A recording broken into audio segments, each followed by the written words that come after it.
Some Short Stories by Henry James. By Henry James. We are scattered now, the friends of the late Mr. Oliver Offord, but whenever we chance to meet I think we are conscious of a certain esoteric respect for each other. Yes, you too have been in Arcadia, we seem not too grumpily to allow. When I passed the house in Mansfield Street I remember that Arcadia was there. I don't know who has it now, and don't want to know. It's enough to be so sure that if I should ring the bell there would be no such luck for me as that Brooks Smith should open the door. Mr. Offord, the most agreeable, the most attaching of bachelors, was a retired diplomatist, living on his pension and on something of his own over and above, a good deal confined, by his infirmities, to his fireside and delighted to be found there any afternoon in the year, from 5 o'clock on, by such visitors as Brooks Smith allowed to come up. Brooks Smith was his butler and his most intimate friend, to whom we all stood, or I should say sat, in the same relation in which the subject of the sovereign finds himself to the Prime Minister.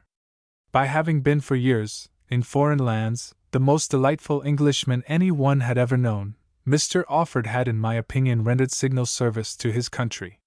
But I suppose he had been too much liked even by those who didn't like it, so that as people of that sort never get titles or dotations for the horrid things they've not done, his principal reward was simply that we went to see him.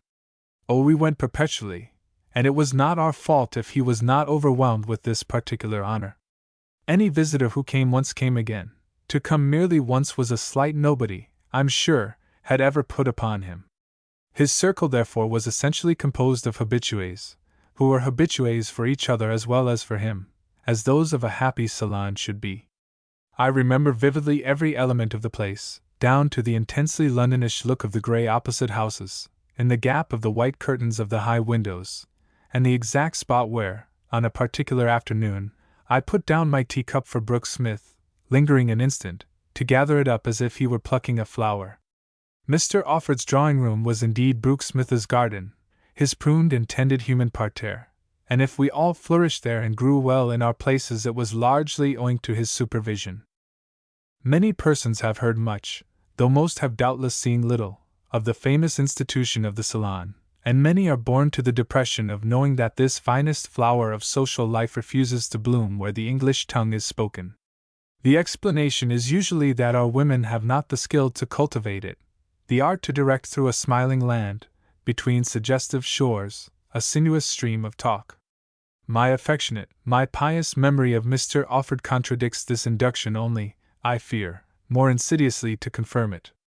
The sallow and slightly smoked drawing-room in which he spent so large a portion of the last years of his life certainly deserved the distinguished name, but on the other hand it couldn't be said at all to owe its stamp to any intervention throwing into relief the fact that there was no Mrs. Offord. The dear man had indeed, at the most, been capable of one of those sacrifices to which women are deemed peculiarly apt. He had recognized, under the influence, in some degree it is true, of physical infirmity, that if you wish people to find you at home you must manage not to be out. He had in short accepted the truth which many dabblers in the social art are slow to learn, that you must really, as they say, take a line, and that the only way as yet discovered of being at home is to stay at home. Finally his own fireside had become a summary of his habits. Why should he ever have left it, since this would have been leaving what was notoriously pleasantest in London, the compact charmed cluster, thinning away indeed into casual couples, round the fine old last-century chimney-piece which, with the exception of the remarkable collection of miniatures, was the best thing the place contained. Mr. Offord wasn't rich. He had nothing but his pension and the use for life of the somewhat superannuated house. When I'm reminded by some opposed discomfort of the present hour how perfectly we were all handled there, I ask myself once more what had been the secret of such perfection. One had taken it for granted at the time, for anything that is supremely good produces more acceptance than surprise. I felt we were all happy, but I didn't consider how our happiness was managed. And yet there were questions to be asked, questions that strike me as singularly obvious now that there's nobody to answer them. Mr. Offord had solved the insoluble. He had, without feminine help, save in the sense that ladies were dying to come to him and that he saved the lives of several, established a salon. But I might have guessed that there was a method in his madness, a law in his success. He hadn't hit it off by a mere fluke. There was an art in it all, and how was the art so hidden? Who indeed, if it came to that, was the occult artist? Launching this inquiry the other day, I had already got hold of the tale of my reply. I was helped by the very wonder of some of the conditions that came back to me, those that used to seem as natural as sunshine in a fine climate. How was it, for instance, that we never were a crowd, never either too many or too few, always the right people with the right people? There must really have been no wrong people at all, always coming and going, never sticking fast nor overstaying, yet never popping in or out with an indecorous familiarity. How was it that we all sat where we wanted and moved when we wanted and met whom we wanted and escaped whom we wanted, joining, according to the accident of inclination, the general circle or falling in with a single talker on a convenient sofa? Why were all the sofas so convenient, the accidents so happy, the talkers so ready, the listeners so willing, the subjects presented to you in a rotation as quickly foreordained as the courses at dinner? A dearth of topics would have been as unheard of as a lapse in the service. These speculations couldn't fail to lead me to the fundamental truth that Brooks Smith had been somehow at the bottom of the mystery. If he hadn't established the salon, at least he had carried it on. Brooks Smith, in short, was the artist. We felt this covertly at the time, without formulating it, and were conscious, as an ordered and prosperous community, of his even-handed justice, all untainted with flunkeyism. He had none of that vulgarity. His touch was infinitely fine. The delicacy of it was clear to me on the first occasion my eyes rested, as they were so often to rest again, on the domestic revealed, in the turbid light of the street, by the opening of the house door. I saw on the spot that though he had plenty of school, he carried it without arrogance. He had remained articulate and human. L'école anglaise, Mr. Offord used laughingly to call him when, later on, it happened more than once that we had some conversation about him. But I remember accusing Mr. Offord of not doing him quite ideal justice.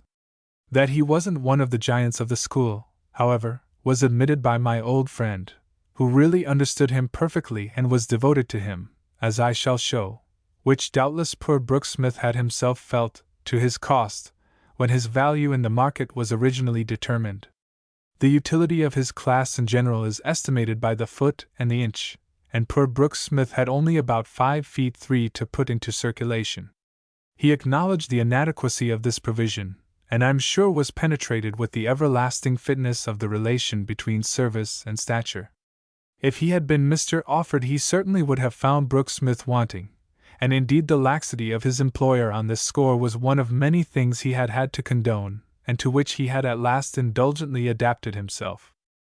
I remember the old man's saying to me, "Oh, my servants, if they can live with me a fortnight, they can live with me forever. But it's the first fortnight that tries 'em." It was in the first fortnight, for instance, that Brooks Smith had had to learn that he was exposed to being addressed as "my dear fellow," and "my poor child." Strange and deep must such a probation have been to him, and he doubtless emerged from it tempered and purified.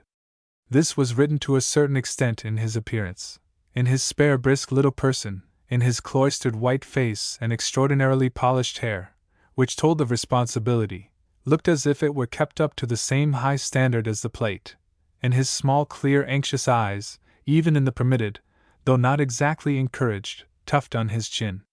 "He thinks me rather mad, but I've broken him in, and now he likes the place, he likes the company," said the old man. I embraced this fully after I had become aware that Brooks Smith's main characteristic was a deep and shy refinement, though I remember I was rather puzzled when, on another occasion, Mr. Offord remarked, "What he likes is the talk, mingling in the conversation."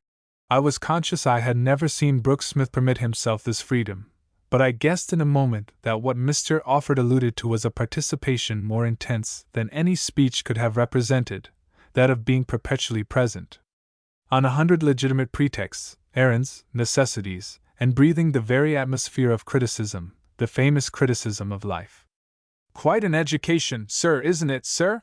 he said to me one day at the foot of the stairs when he was letting me out, and I've always remembered the words and the tone as the first sign of the quickening drama of poor Brooks Smith's fate. It was indeed an education, but to what was this sensitive young man of 35, of the servile class, being educated?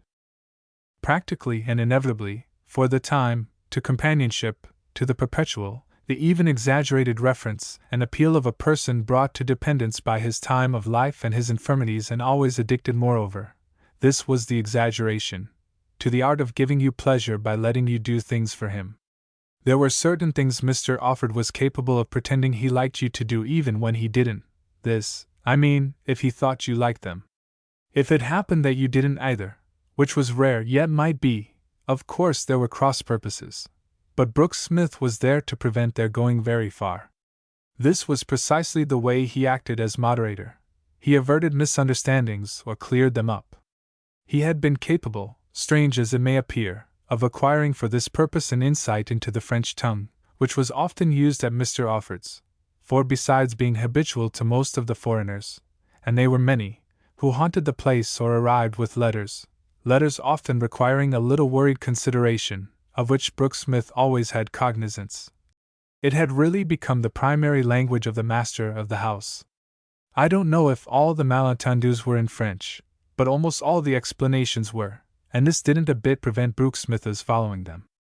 I know Mr. Offord used to read passages to him from Montaigne and Saint Simon, for he read perpetually when alone, when they were alone, that is, and Brooks Smith was always about. Perhaps you'll say no wonder Mr. Offord's butler regarded him as rather mad. However, if I'm not sure what he thought about Montaigne, I'm convinced he admired Saint Simon. A certain feeling for letters must have rubbed off on him from the mere handling of his master's books, which he was always carrying to and fro and putting back in their places. I often noticed that if an anecdote or a quotation, much more a lively discussion, was going forward, he would, if busy with the fire or the curtains, the lamp or the tea, find a pretext for remaining in the room till the point should be reached. If his purpose was to catch it, you weren't discreet, you were in fact scarce human, to call him off, and I shall never forget a look, a hard stony stare, I caught it in its passage, which, one day when there were a good many people in the room, he fastened upon the footman who was helping him in the service and who, in an undertone, had asked him some irrelevant question. It was the only manifestation of harshness I ever observed on Brooks Smith's part, and I at first wondered what was the matter. Then I became conscious that Mr. Offord was relating a very curious anecdote, never before perhaps made so public, and imparted to the narrator by an eyewitness of the fact, bearing on Lord Byron's life in Italy. Nothing would induce me to reproduce it here, but Brooks Smith had been in danger of losing it. If I ever should venture to reproduce it, I shall feel how much I lose in not having my fellow auditor to refer to. The first day Mr. Offord's door was closed was therefore a dark date in contemporary history. It was raining hard and my umbrella was wet, but Brooks Smith received it from me exactly as if this were a preliminary for going upstairs. I observed, however, that instead of putting it away he held it poised and trickling over the rug, and I then became aware that he was looking at me with deep acknowledging eyes, his air of universal responsibility. I immediately understood. There was scarce need of question and answer as they passed between us. When I took in that our good friend had given up as never before, though only for the occasion, I exclaimed dolefully, "What a difference it will make, and to how many people!" "I shall be one of them, sir," said Brooks Smith, and that was the beginning of the end. Mr. Offord came down again, but the spell was broken, the great sign being that the conversation was for the first time not directed. It wandered and stumbled, a little frightened, like a lost child. It had let go the nurse's hand.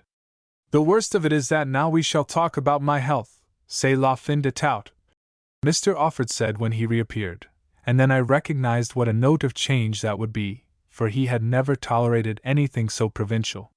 We ran to each other's health as little as to the daily weather. The talk became ours, in a word, not his, and as ours, even when he talked, it could only be inferior. In this form it was a distress to Brooks Smith, whose attention now wandered from it altogether. He had so much closer a vision of his master's intimate conditions than our superficialities represented. There were better hours, and he was more in and out of the room, but I could see he was conscious of the decline, almost of the collapse, of our great institution. He seemed to wish to take counsel with me about it, to feel responsible for its going on in some form or other. When for the second period, The first had lasted several days. He had to tell me that his employer didn't receive. I half expected to hear him say after a moment, "Do you think I ought to, sir, in his place?" As he might have asked me, with the return of autumn, if I thought he had better light the drawing-room fire. He had a resigned philosophic sense of what his guests, our guests, as I came to regard them in our colloquies, would expect. His feeling was that he wouldn't absolutely have approved of himself as a substitute for Mr. Offord, but he was so saturated with the religion of habit that he would have made, for our friends, the necessary sacrifice to the divinity. He would take them on a little further, till they could look about them. I think I saw him also mentally confronted with the opportunity to deal, for once in his life, with some of his own dumb preferences, his limitations of sympathy, weeding a little in prospect and returning to a purer tradition. It was not unknown to me that he considered that toward the end of our host's career a certain laxity of selection had crept in. At last it came to be the case that we all found the closed door more often than the open one, but even when it was closed Brooksmith managed a crack for me to squeeze through, so that practically I never turned away without having paid a visit. The difference simply came to be that the visit was to Brooksmith. It took place in the hall, at the familiar foot of the stairs, and we didn't sit down, at least Brooksmith didn't. Moreover, it was devoted wholly to one topic and always had the air of being already over, beginning, so to say, at the end. But it was always interesting, it always gave me something to think about. It's true that the subject of my meditation was ever the same, ever. It's all very well, but what will become of Brooksmith? Even my private answer to this question left me still unsatisfied. No doubt Mr. Offord would provide for him, but what would he provide? That was the great point. He couldn't provide society, and society had become a necessity of Brooksmith's nature. I must add that he never showed a symptom of what I may call sordid solicitude, anxiety on his own account. He was rather livid and intensely grave, as befitted a man before whose eyes the shade of that which once was great was passing away. He had the solemnity of a person winding up, under depressing circumstances, a long-established and celebrated business. He was a kind of social executor or liquidator. But his manner seemed to testify exclusively to the uncertainty of our future. I couldn't in those days have afforded it. I lived in 2 rooms in Jermyn Street and didn't keep a man. But even if my income had permitted, I shouldn't have ventured to say to Brooksmith, emulating Mr. Offord, "My dear fellow, I'll take you on." The whole tone of our intercourse was so much more an implication that it was I who should now want a lift. Indeed, there was a tacit assurance in Brooksmith's whole attitude that he should have me on his mind. One of the most assiduous members of our circle had been Lady Kenyon, and I remember his telling me one day that her ladyship had, in spite of her own infirmities, lately much aggravated, been in person to inquire. In answer to this I remarked that she would feel it more than anyone. Brooksmith had a pause before saying in a certain tone, there's no reproducing some of his tones, "I'll go and see her." I went to see her myself and learned he had waited on her, but when I said to her, in the form of a joke but with a core of earnest, that when all was over some of us ought to combine, to club together, and set Brooksmith up on his own account, she replied a trifle disappointingly, "Do you mean in a public house?" I looked at her in a way that I think Brooksmith himself would have approved, and then I answered, "Yes, the Offord Arms." What I had meant, of course, was that for the love of art itself we ought to look to it that such a peculiar faculty, and so much acquired experience, shouldn't be wasted. I really think that if we had caused a few black-edged cards to be struck off and circulated, "Mr. Brooksmith will continue to receive on the old premises from 4 to 7, business carried on as usual during the alterations," the greater number of us would have rallied. Several times he took me upstairs, always by his own proposal, and our dear old friend, in bed, in a curious flowered and brocaded cassock which made him, especially as his head was tied up in a handkerchief to match, look, to my imagination, like the dying Voltaire, held for 10 minutes a sadly shrunken little salon. I felt indeed each time as if I were attending the last coucher of some social sovereign. He was royally whimsical about his sufferings and not at all concerned, quite as if the Constitution provided for the case about his successor. He glided over our sufferings charmingly, and none of his jokes, It was a gallant abstention. Some of them would have been so easy, were at our expense. Now and again, I confess, there was one at Brooksmith's, but so pathetically sociable as to make the excellent man look at me in a way that seemed to say, "Do exchange a glance with me, or I shan't be able to stand it." What he wasn't able to stand was not what Mr. Offord said about him, but what he wasn't able to say in return. His idea of conversation for himself was giving you the convenience of speaking to him, and when he went to see Lady Kenyon, for instance, it was to carry her the tribute of his receptive silence. Where would the speech of his betters have been if proper service had been a manifestation of sound? In that case, the fundamental difference would have had to be shown by their dumbness, and many of them, poor things, were dumb enough without that provision.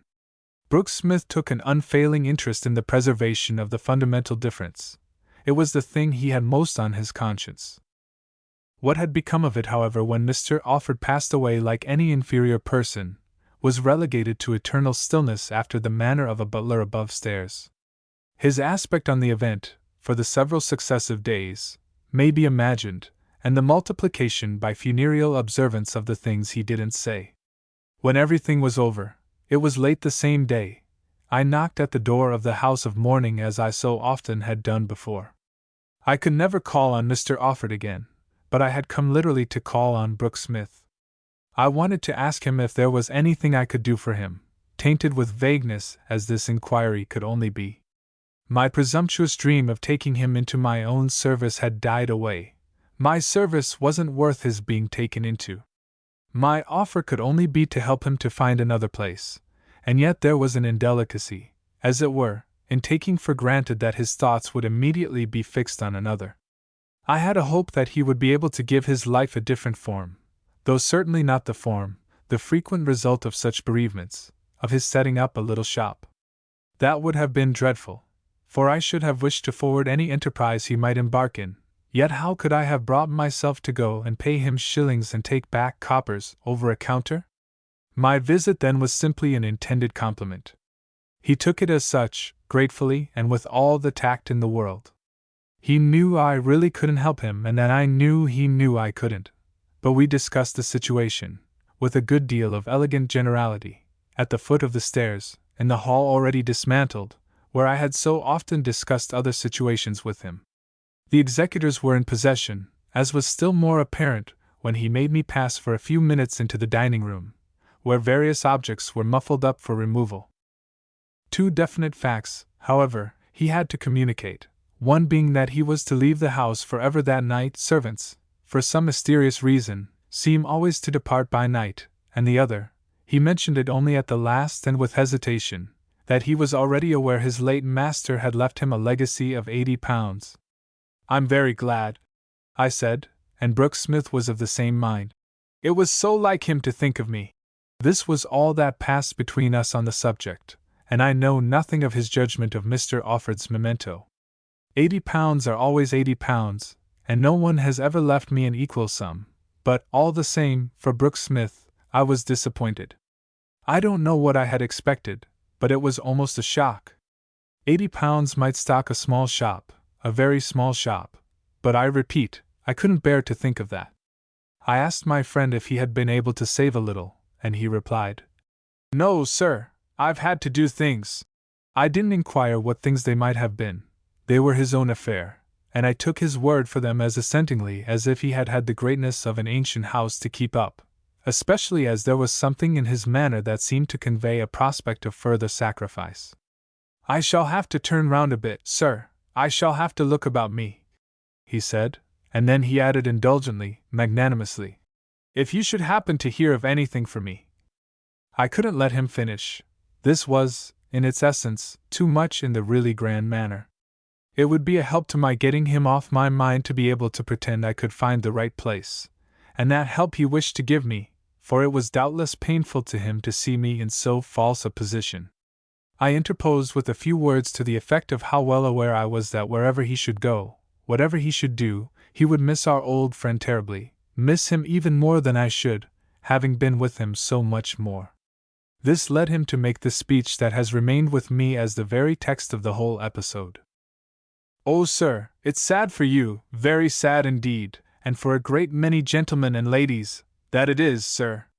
But for me, sir, it is, if I may say so, still graver even than that. It's just the loss of something that was everything. For me, sir," he went on with rising tears, "he was just all, if you know what I mean, sir. You have others, sir, I dare say, not that I would have you understand me to speak of them as in any way tantamount.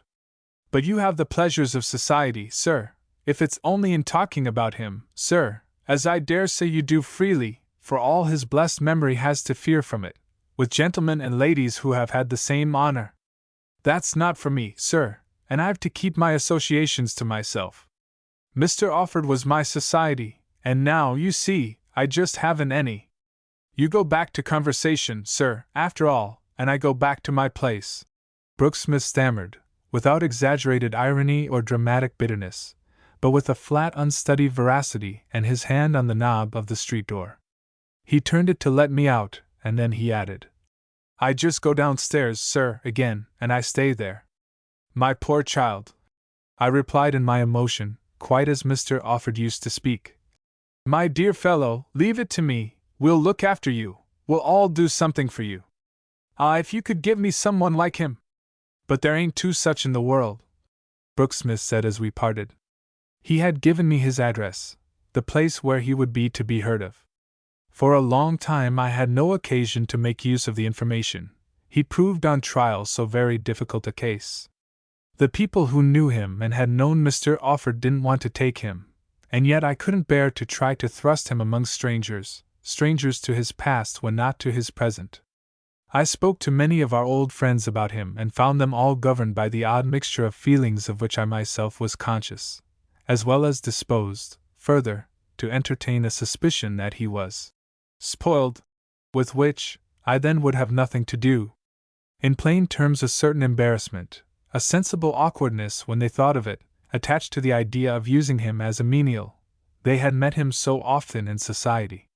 Many of them would have asked him, and did ask him, or rather did ask me to ask him, to come and see them, but a mere visiting list was not what I wanted for him. He was too short for people who were very particular. Nevertheless, I heard of an opening in a diplomatic household which led me to write him a note, though I was looking much less for something grand than for something human. 5 days later I heard from him. The secretary's wife had decided, after keeping him waiting till then, that she couldn't take a servant out of a house in which there hadn't been a lady. The note had a P.S. "It's a good job there wasn't, sir, such a lady as some."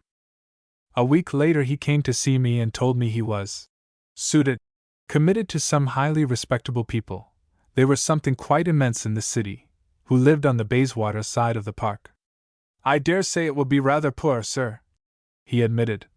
"But I've seen the fireworks, haven't I, sir? It can't be fireworks every night. After Mansfield Street there ain't much choice." There was a certain amount, however, it seemed, for the following year, calling one day on a country cousin, a lady of a certain age who was spending a fortnight in town with some friends of her own, a family unknown to me and resident in Chester Square. The door of the house was opened, to my surprise and gratification, by Brooksmith in person. When I came out I had some conversation with him from which I gathered that he had found the large city people too dull for endurance, and I guessed, though he didn't say it, that he had found them vulgar as well. I don't know what judgment he would have passed on his actual patrons if my relative hadn't been their friend, but in view of that connection he abstained from comment. None was necessary, however, for before the lady in question brought her visit to a close they honored me with an invitation to dinner, which I accepted. There was a largish party on the occasion, but I confess I thought of Brooksmith rather more than of the seated company. They required no depth of attention. They were all referable to usual, irredeemable, inevitable types. It was the world of cheerful commonplace and conscious gentility and prosperous density, a full-fed material insular world, a world of hideous florid plate and ponderous order and thin conversation. There wasn't a word said about Byron, or even about a minor bard then much in view. Nothing would have induced me to look at Brooksmith in the course of the repast, and I felt sure that not even my overturning the wine would have induced him to meet my eye. We were in intellectual sympathy. We felt, as regards each other, a degree of social responsibility. In short, we had been in Arcadia together, and we had both come to this. No wonder we were ashamed to be confronted. When he had helped on my overcoat, as I was going away, we parted, for the first time since the earliest days of Mansfield Street, in silence. I thought he looked lean and wasted, and I guessed that his new place wasn't more human than his previous one. There was plenty of beef and beer, but there was no reciprocity.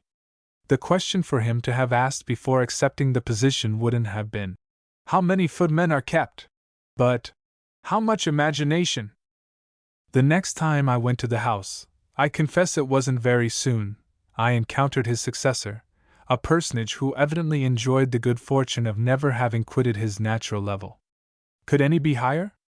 He seemed to ask, over the heads of 3 footmen and even of some visitors. He made me feel as if Brooksmith were dead, but I didn't dare to inquire.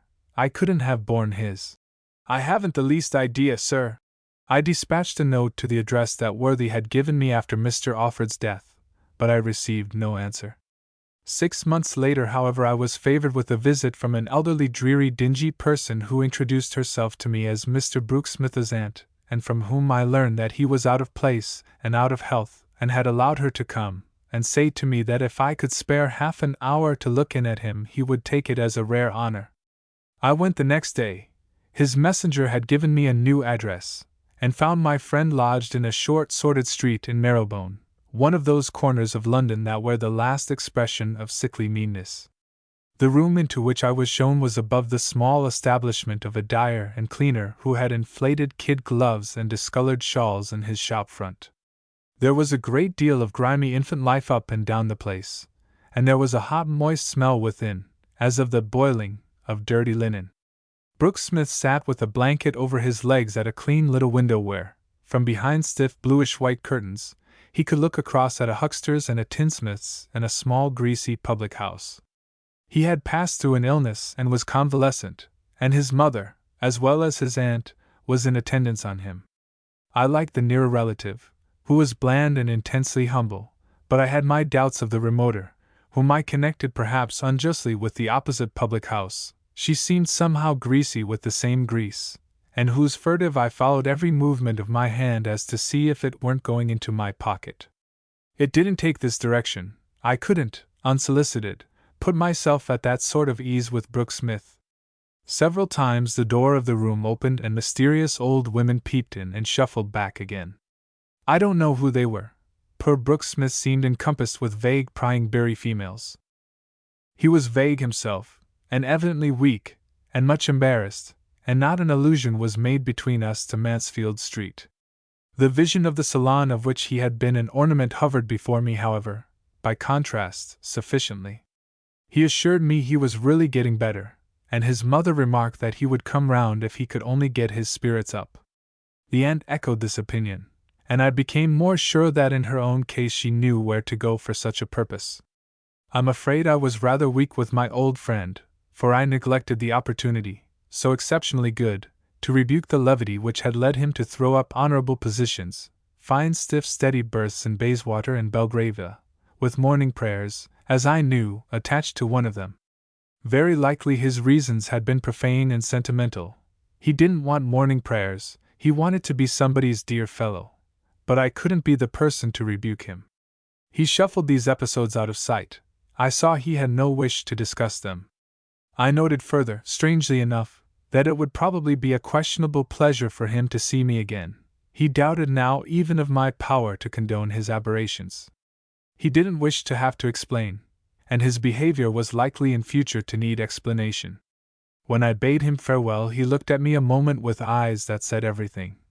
"How can I talk about those exquisite years in this place, before these people, with the old women poking their heads in?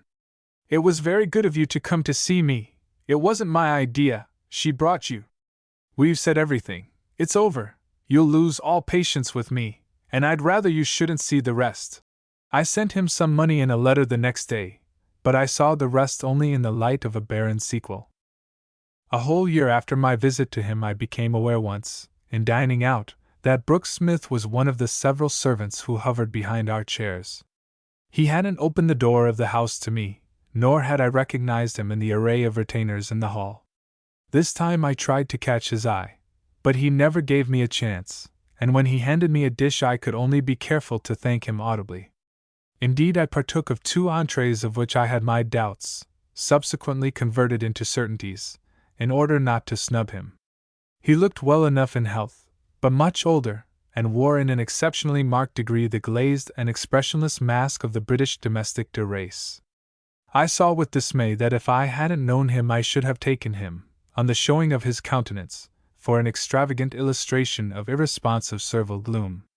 I said to myself that he had become a reactionary, gone over to the Philistines, thrown himself into religion, the religion of his place, like a foreign lady sur le retour. I divined moreover that he was only engaged for the evening, he had become a mere waiter, had joined the band of the white waistcoat who go out.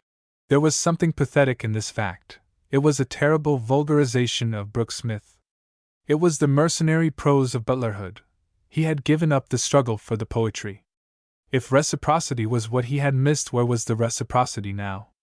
Only in the bottoms of the wine-glasses and the 5 shillings, or whatever they get, clapped into his hand by the permanent man. However, I supposed he had taken up a precarious branch of his profession because it after all sent him less downstairs. His relations with London society were more superficial, but they were of course more various. As I went away on this occasion I looked out for him eagerly among the 4 or 5 attendants whose perpendicular persons, fluting the walls of London passages, are supposed to lubricate the process of departure, but he was not on duty. I asked one of the others if he were not in the house, and received the prompt answer. "Just left, sir." "Anything I can do for you, sir?" I wanted to say. "Please give him my kind regards." But I abstained. I didn't want to compromise him, and I never came across him again. Often and often, in dining out, I looked for him, sometimes accepting invitations on purpose to multiply the chances of my meeting him. But always in vain, so that as I met many other members of the casual class over and over again I at last adopted the theory that he always procured a list of expected guests beforehand and kept away from the banquets which he thus learned I was to grace.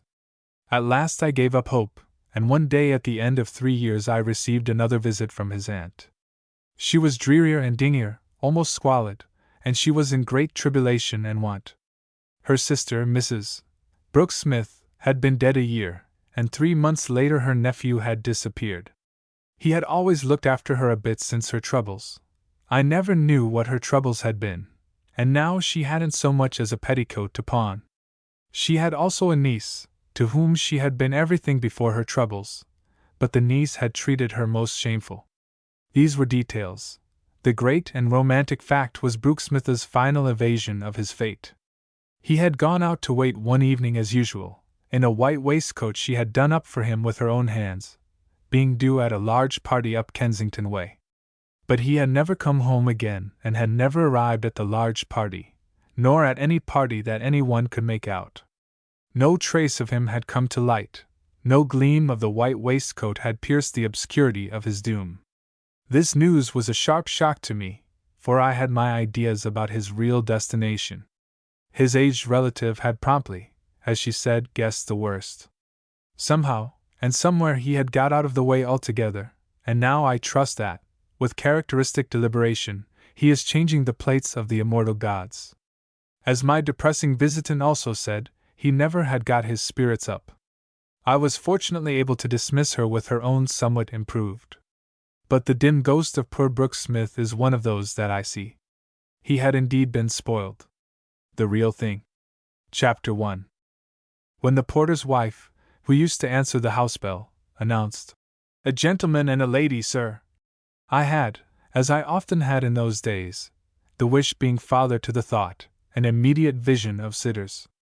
Sitters my visitors in this case proved to be, but not in the sense I should have preferred. There was nothing at first, however, to indicate that they mightn't have come for a portrait. The gentleman, a man of 50, very high and very straight, with a mustache slightly grizzled and a dark gray walking coat admirably fitted, both of which I noted professionally, I don't mean as a barber or yet as a tailor, would have struck me as a celebrity if celebrities often were striking. It was a truth of which I had for some time been conscious that a figure with a good deal of frontage was, as one might say, almost never a public institution. A glance at the lady helped to remind me of this paradoxical law. She also looked too distinguished to be a personality.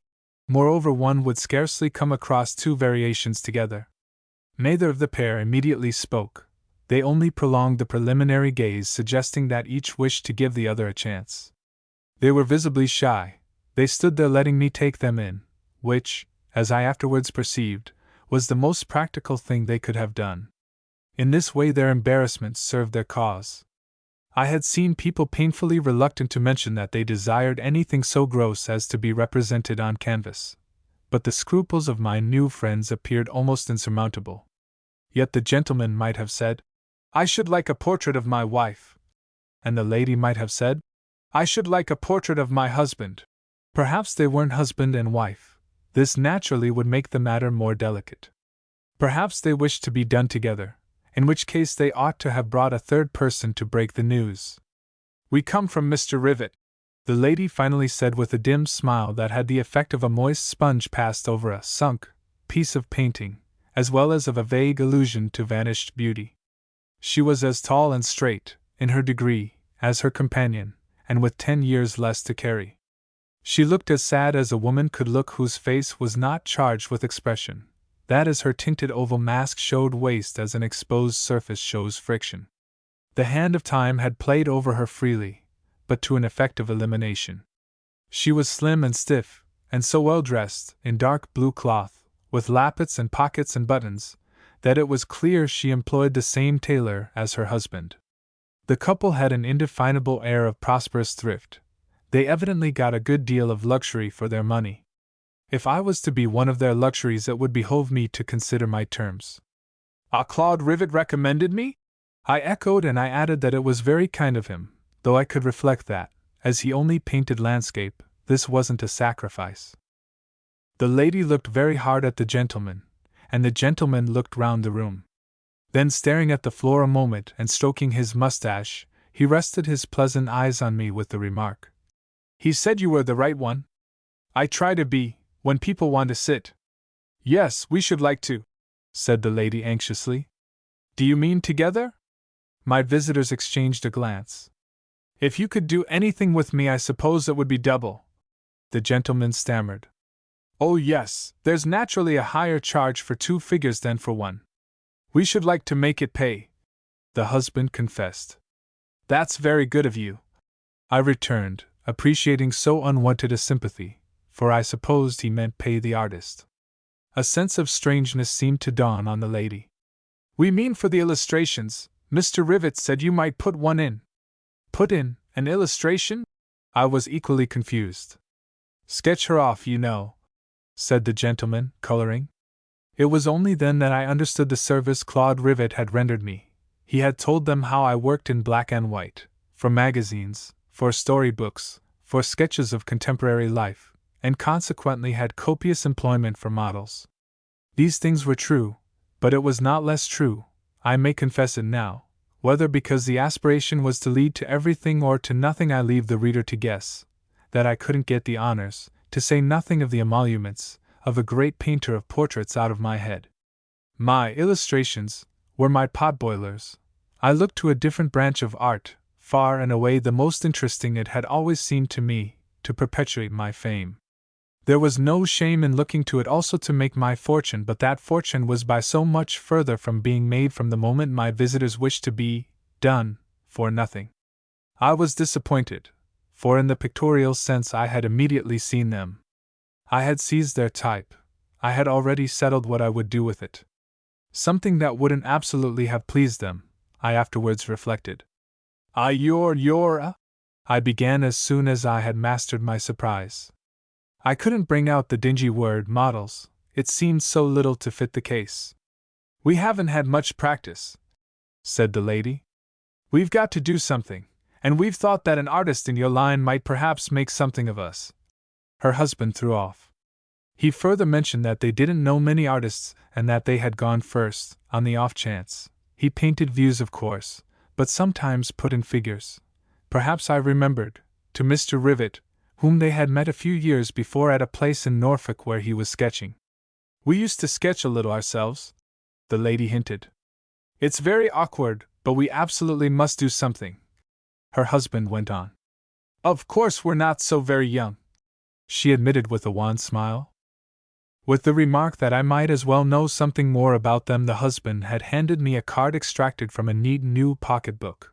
Their appurtenances were all of the freshest, and inscribed with the words, Major Monarch. Impressive as these words were, they didn't carry my knowledge much further, but my visitor presently added, I've left the army and we've had the misfortune to lose our money. In fact, our means are dreadfully small. It's awfully trying, a regular strain, said Mrs. Monarch. They evidently wished to be discreet, to take care not to swagger because they were gentlefolk.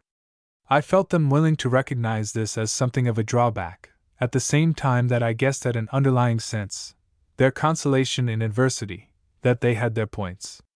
They certainly had, but these advantages struck me as preponderantly social, such for instance as would help to make a drawing-room look well.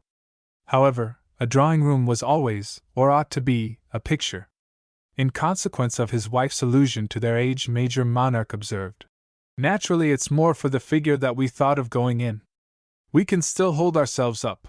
On the instant I saw that the figure was indeed their strong point. His, naturally, didn't sound vain, but it lighted up the question. She has the best one, he continued, nodding at his wife with a pleasant after-dinner absence of circumlocution. I could only reply, as if we were in fact sitting over our wine, that this didn't prevent his own from being very good, which led him in turn to make answer. We thought that if you ever have to do people like us, we might be something like it. She particularly, for a lady in a book, you know. I was so amused by them that, to get more of it, I did my best to take their point of view, and though it was an embarrassment to find myself appraising physically, as if they were animals on hire or useful blacks, a pair whom I should have expected to meet only in one of the relations in which criticism is tacit, I looked at Mrs. Monarch judicially enough to be able to exclaim after a moment with conviction, Oh yes, a lady in a book! She was singularly like a bad illustration. We'll stand up if you like, said the Major, and he raised himself before me with a really grand air. I could take his measure at a glance. He was 6 feet 2 and a perfect gentleman. It would have paid any club in process of formation, and in want of a stamp, to engage him at a salary to stand in the principal window. What struck me at once was that in coming to me they had rather missed their vocation. They could surely have been turned to better account for advertising purposes. I couldn't of course see the thing in detail, but I could see them make somebody's fortune. I don't mean their own. There was something in them for a waistcoat maker, an hotel keeper, or a soap vendor. I could imagine. We always use it. Pinned on their bosoms with the greatest effect, I had a vision of the brilliancy with which they would launch a table d'hôte. Mrs. Monarch sat still, not from pride but from shyness, and presently her husband said to her, Get up, my dear, and show how smart you are. She obeyed, but she had no need to get up to show it. She walked to the end of the studio, and then came back blushing, her fluttered eyes on the partner of her appeal. I was reminded of an incident I had accidentally had a glimpse of in Paris, being with a friend there, a dramatist about to produce a play, when an actress came to him to ask to be entrusted with a part. She went through her paces before him, walked up and down as Mrs. Monarch was doing. Mrs. Monarch did it quite as well, but I abstained from applauding. It was very odd to see such people apply for such poor pay. She looked as if she had 10,000 a year. Her husband had used the word that described her. She was in the London current jargon essentially and typically smart. Her figure was, in the same order of ideas, conspicuously and irreproachably good. For a woman of her age her waist was surprisingly small. Her elbow moreover had the orthodox crook. She held her head at the conventional angle. But why did she come to me? She ought to have tried on jackets at a big shop. I feared my visitors were not only destitute but artistic, which would be a great complication. When she sat down again I thanked her, observing that what a draftsman most valued in his model was the faculty of keeping quiet. Oh, she can keep quiet, said Major Monarch. Then he added jocosely, I've always kept her quiet. I'm not a nasty fidget, am I? It was going to wring tears from me, I felt, the way she hid her head, ostrich-like, in the other broad bosom. The owner of this expanse addressed his answer to me. Perhaps it isn't out of place to mention, because we ought to be quite businesslike, oughtn't we, that when I married her she was known as the beautiful statue. Oh dear, said Mrs. Monarch ruefully. Of course I should want a certain amount of expression, I rejoined. Of course. And I had never heard such unanimity. And then I suppose you know that you'll get awfully tired. Oh, we never get tired, they eagerly cried. Have you had any kind of practice? They hesitated, they looked at each other. We've been photographed, immensely, said Mrs. Monarch. She means the fellows have asked us themselves, added the Major. I see, because you're so good-looking. I don't know what they thought, but they were always after us. We always got our photographs for nothing, smiled Mrs. Monarch. We might have brought some, my dear, her husband remarked. I'm not sure we have any left. We've given quantities away, she explained to me. With our autographs and that sort of thing, said the Major. Are they to be got in the shops? I inquired as a harmless pleasantry. Oh yes, hers, they used to be. Not now, said Mrs. Monarch with her eyes on the floor. Chapter 2. I could fancy the sort of thing. They put on the presentation copies of their photographs, and I was sure they wrote a beautiful hand. It was odd how quickly I was sure of everything that concerned them. If they were now so poor as to have to count shillings and pence, they could never have had much of a margin. Their good looks had been their capital, and they had good-humoredly made the most of the career that this resource marked out for them. It was in their faces, the blankness, the deep intellectual repose of the 20 years of country house visiting that had given them pleasant intonations. I could see the sunny drawing-rooms, sprinkled with periodicals she didn't read, in which Mrs. Monarch had continuously sat. I could see the wet shrubberies in which she had walked, equipped to admiration for either exercise. I could see the rich covers the Major had helped to shoot and the wonderful garments in which, late at night, he repaired to the smoking-room to talk about them. I could imagine their leggings and waterproofs, their knowing tweeds and rugs, their rolls of sticks and cases of tackle and neat umbrellas, and I could evoke the exact appearance of their servants and the compact variety of their luggage on the platforms of country stations. They gave small tips, but they were liked. They didn't do anything themselves, but they were welcome. They looked so well everywhere. They gratified the general relish for stature, complexion, and form. They knew it without fatuity or vulgarity, and they respected themselves in consequence. They weren't superficial. They were thorough and kept themselves up. It had been their line. People with such a taste for activity had to have some line. I could feel how even in a dull house they could have been counted on for the joy of life. At present something had happened. It didn't matter what. Their little income had grown less, it had grown least, and they had to do something for pocket money. Their friends could like them, I made out, without liking to support them. There was something about them that represented credit, their clothes, their manners, their type.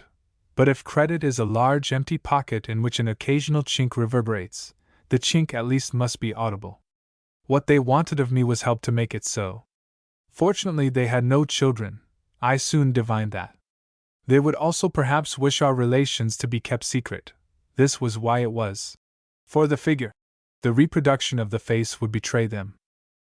I liked them, I felt, quite as their friends must have done. They were so simple, and I had no objection to them if they would suit. But somehow with all their perfections I didn't easily believe in them. After all they were amateurs, and the ruling passion of my life was the detestation of the amateur. Combined with this was another perversity, an innate preference for the represented subject over the real one. The defect of the real one was so apt to be a lack of representation.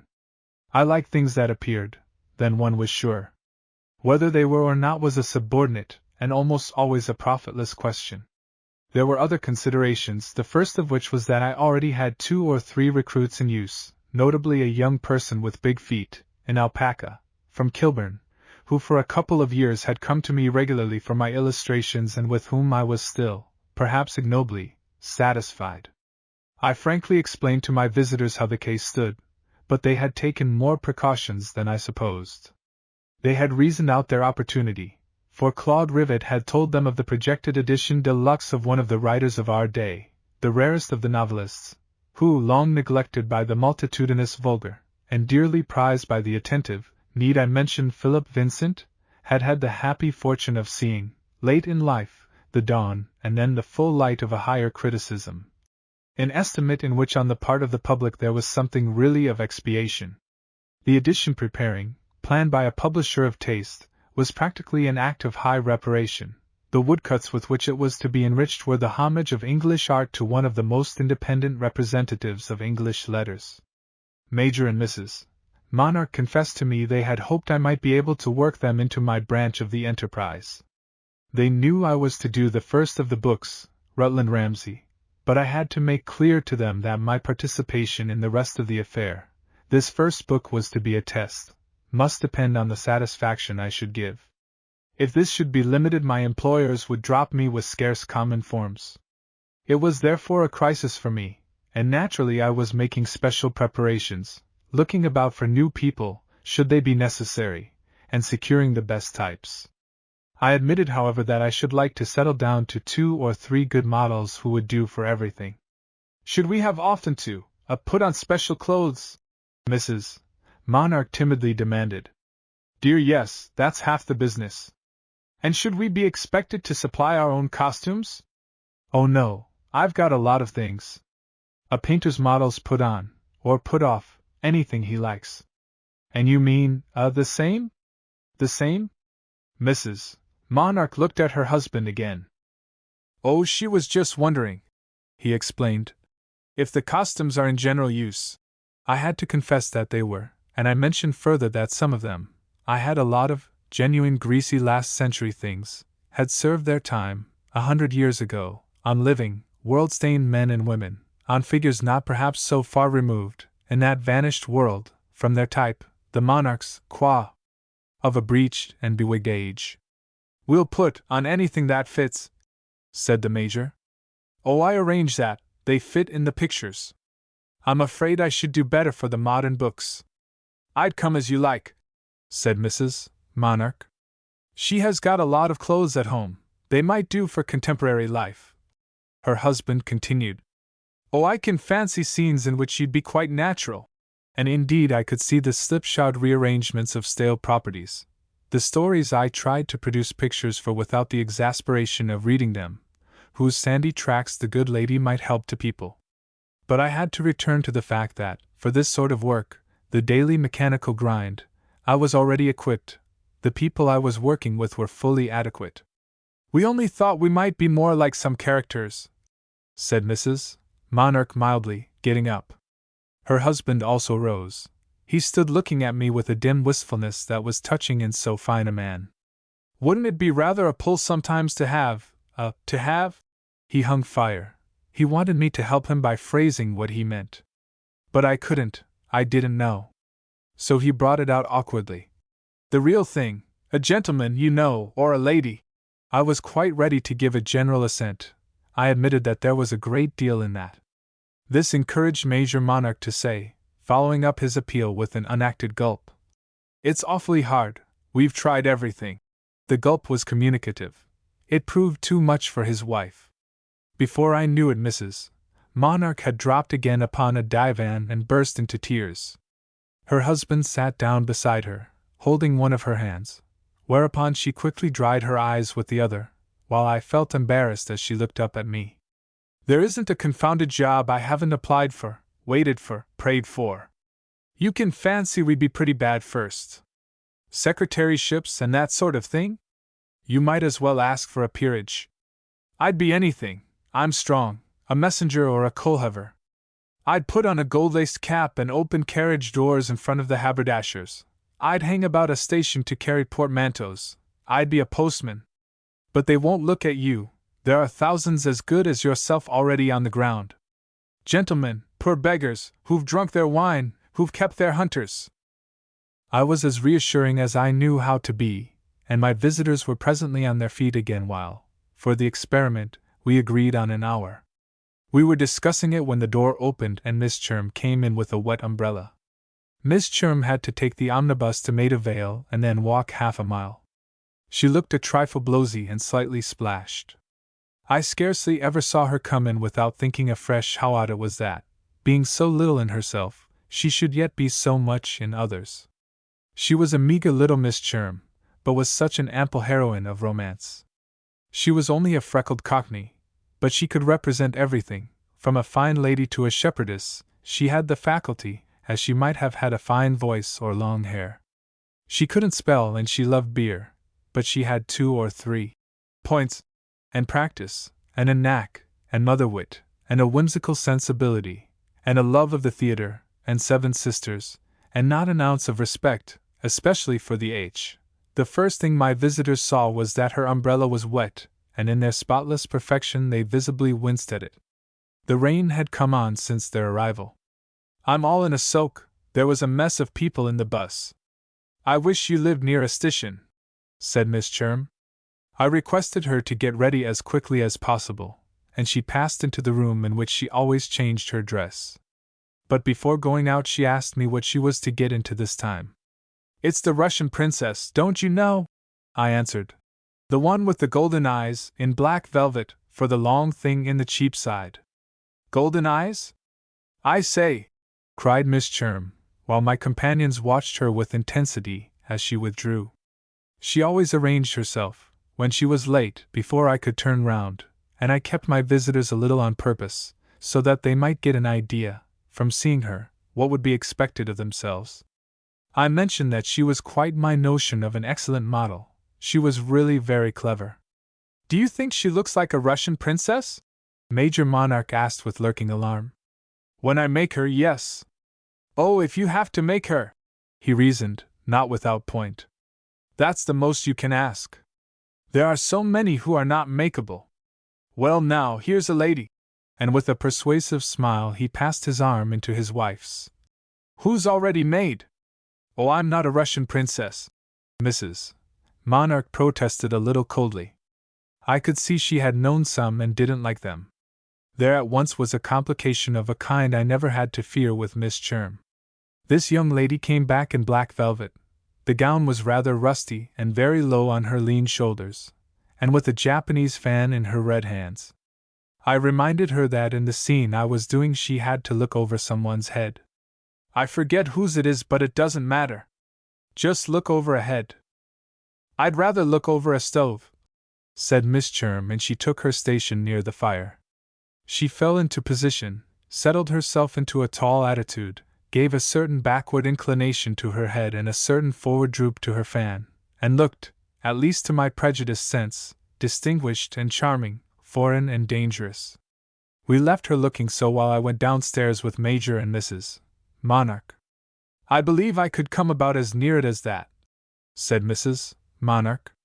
"Oh, you think she's shabby, but you must allow for the alchemy of art." However, they went off with an evident increase of comfort founded on their demonstrable advantage in being the real thing. I could fancy them shuddering over Miss Churm. She was very droll about them when I went back, for I told her what they wanted. "Well, if she can sit I'll take to bookkeeping," said my model. "She's very ladylike," I replied as an innocent form of aggravation. "So much the worse for you. That means she can't turn round. She'll do for the fashionable novels." "Oh yes, she'll do for them," my model humorously declared. "Ain't they bad enough without her?" I had often sociably denounced them to Miss Churm.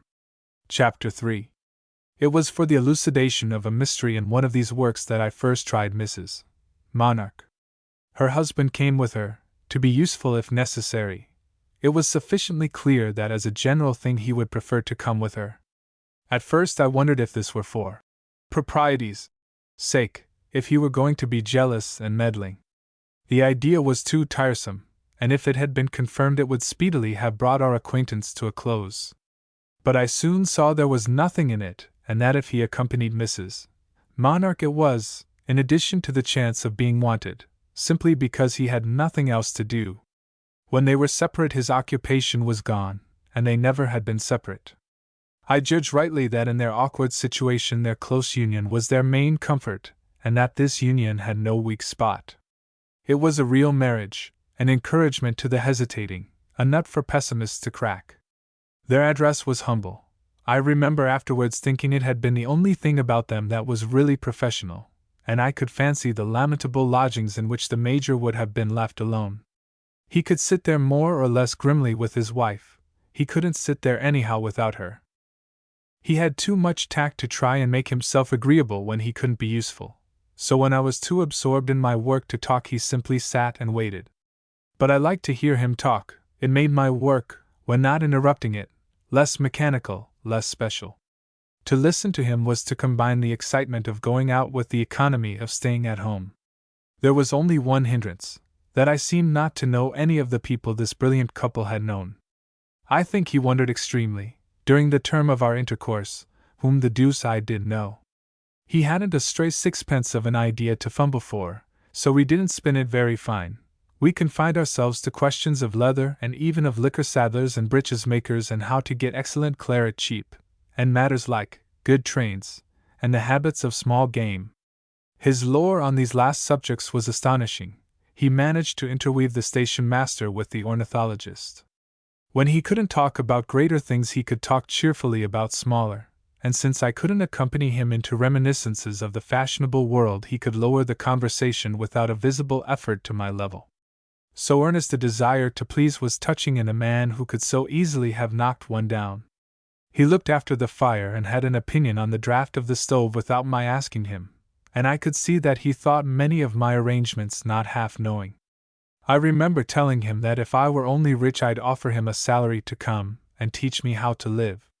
Sometimes he gave a random sigh of which the essence might have been, "Give me even such a bare old barrack as this, and I'd do something with it." When I wanted to use him he came alone, which was an illustration of the superior courage of women. His wife could bear her solitary second floor, and she was in general more discreet, showing by various small reserves that she was alive to the propriety of keeping our relations markedly professional, not letting them slide into sociability. She wished it to remain clear that she and the Major were employed, not cultivated, and if she approved of me as a superior, who could be kept in his place, she never thought me quite good enough for an equal.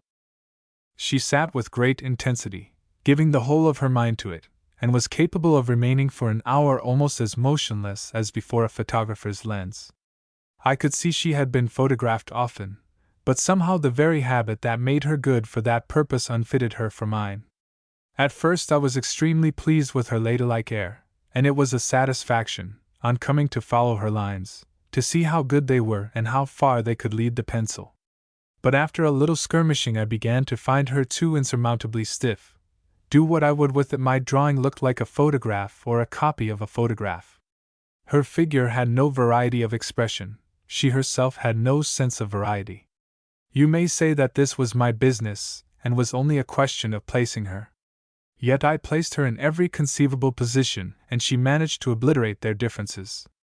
She was always a lady certainly, and into the bargain was always the same lady. She was the real thing, but always the same thing. There were moments when I rather writhed under the serenity of her confidence that she was the real thing. All her dealings with me and all her husband's were an implication that this was lucky for me. Meanwhile I found myself trying to invent types that approached her own, instead of making her own transform itself, in the clever way that was not impossible, for instance to poor Miss Cherm. Arrange as I would and take the precautions I would, she always came out, in my pictures, too tall, landing me in the dilemma of having represented a fascinating woman as 7 feet high, which, out of respect perhaps to my own very much scantier inches, was far from my idea of such a personage. The case was worse with the Major. Nothing I could do would keep him down, so that he became useful only for the representation of brawny giants. I adored variety and range. I cherished human accidents, the illustrative note. I wanted to characterize closely, and the thing in the world I most hated was the danger of being ridden by a type. I had quarreled with some of my friends about it. I had parted company with them for maintaining that one had to be, and that if the type was beautiful, witness Raphael and Leonardo, the servitude was only a gain. I was neither Leonardo nor Raphael. I might only be a presumptuous young modern searcher, but I held that everything was to be sacrificed sooner than character.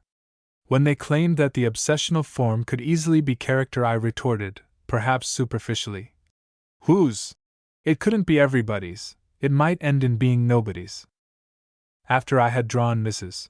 Monarch a dozen times, I felt sure even then before that the value of such a model as Miss Cherm resided precisely in the fact that she had no positive stamp, combined of course with the other fact that what she did have was a curious and inexplicable talent for imitation.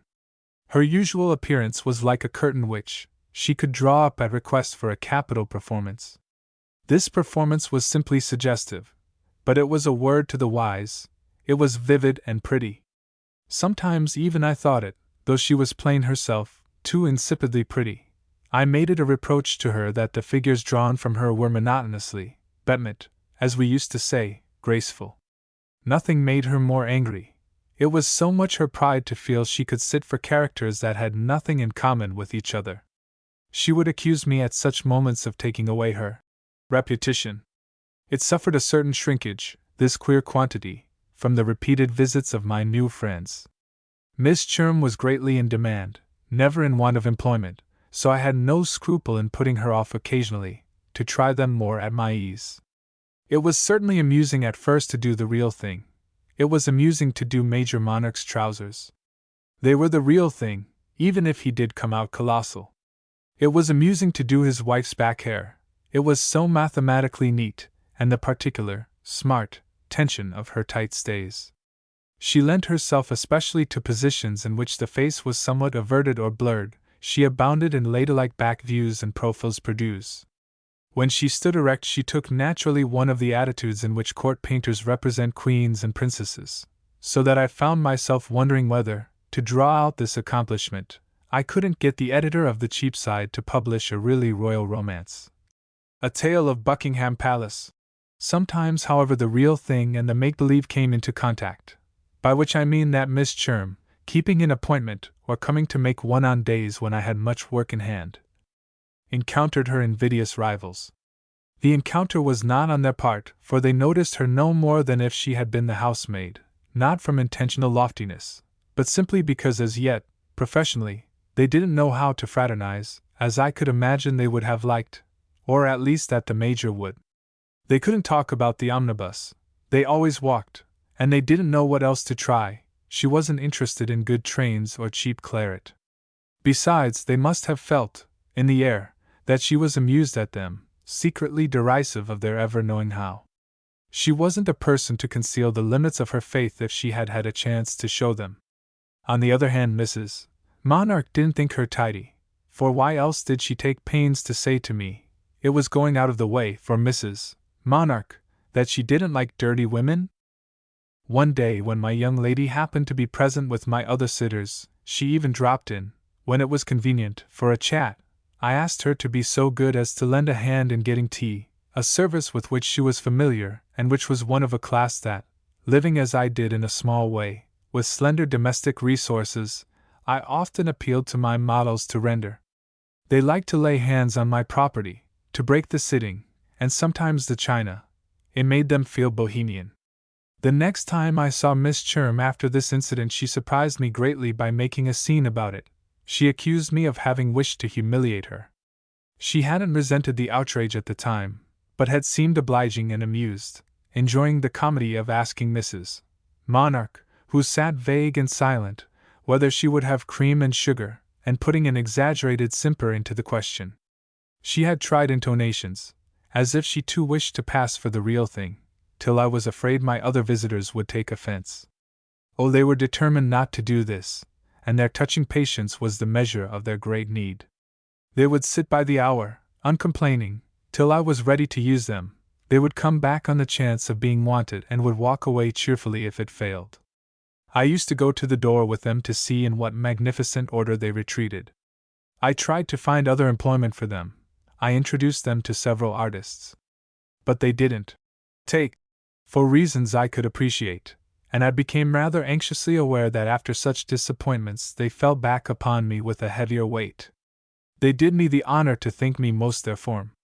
They weren't romantic enough for the painters, and in those days there were few serious workers in black and white. Besides, they had an eye to the great job I had mentioned to them.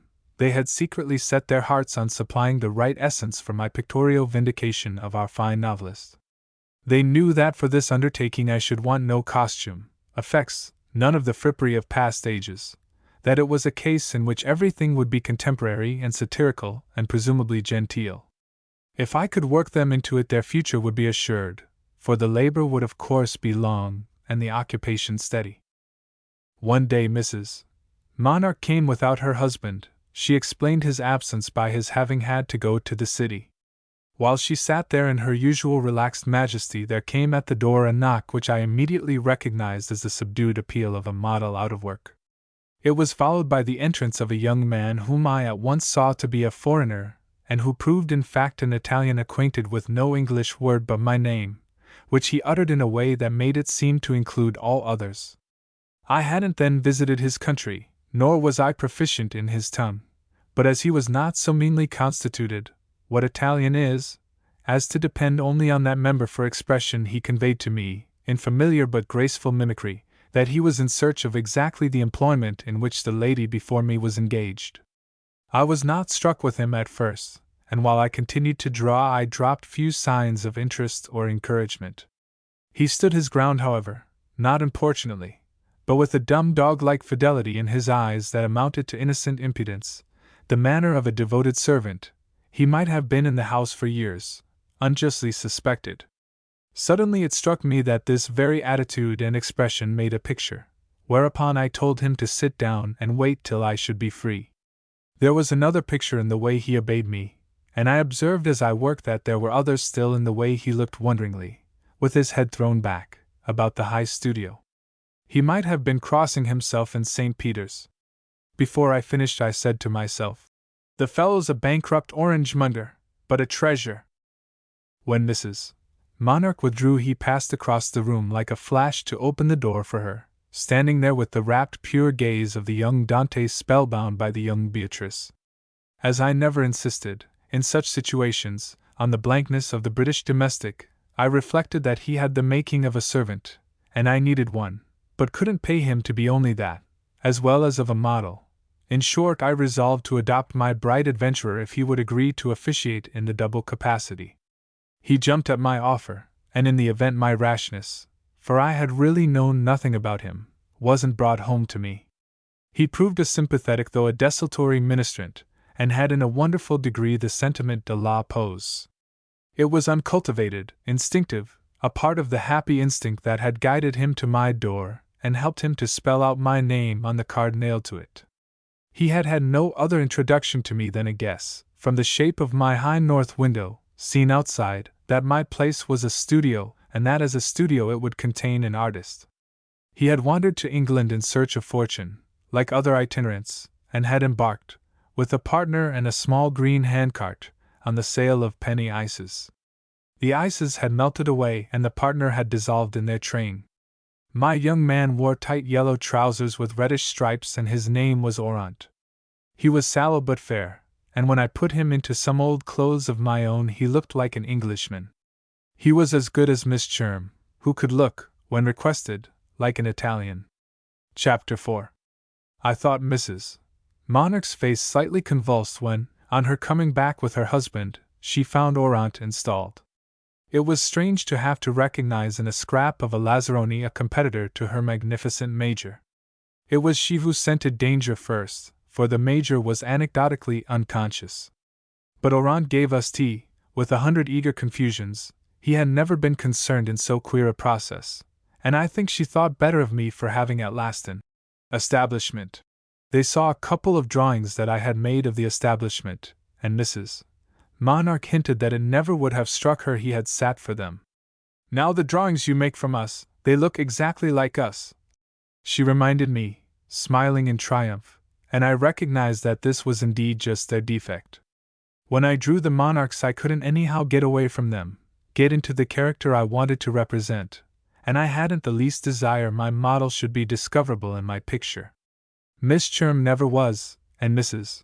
Monarch thought I hid her, very properly, because she was vulgar, whereas if she was lost it was only as the dead who go to heaven are lost, in the gain of an angel the more. By this time I had got a certain start with Rutland Ramsay, The first novel in the great projected series. That is, I had produced a dozen drawings, several with the help of the Major and his wife, and I had sent them in for approval. My understanding with the publishers, as I have already hinted, had been that I was to be left to do my work, in this particular case, as I liked, with the whole book committed to me, but my connection with the rest of the series was only contingent.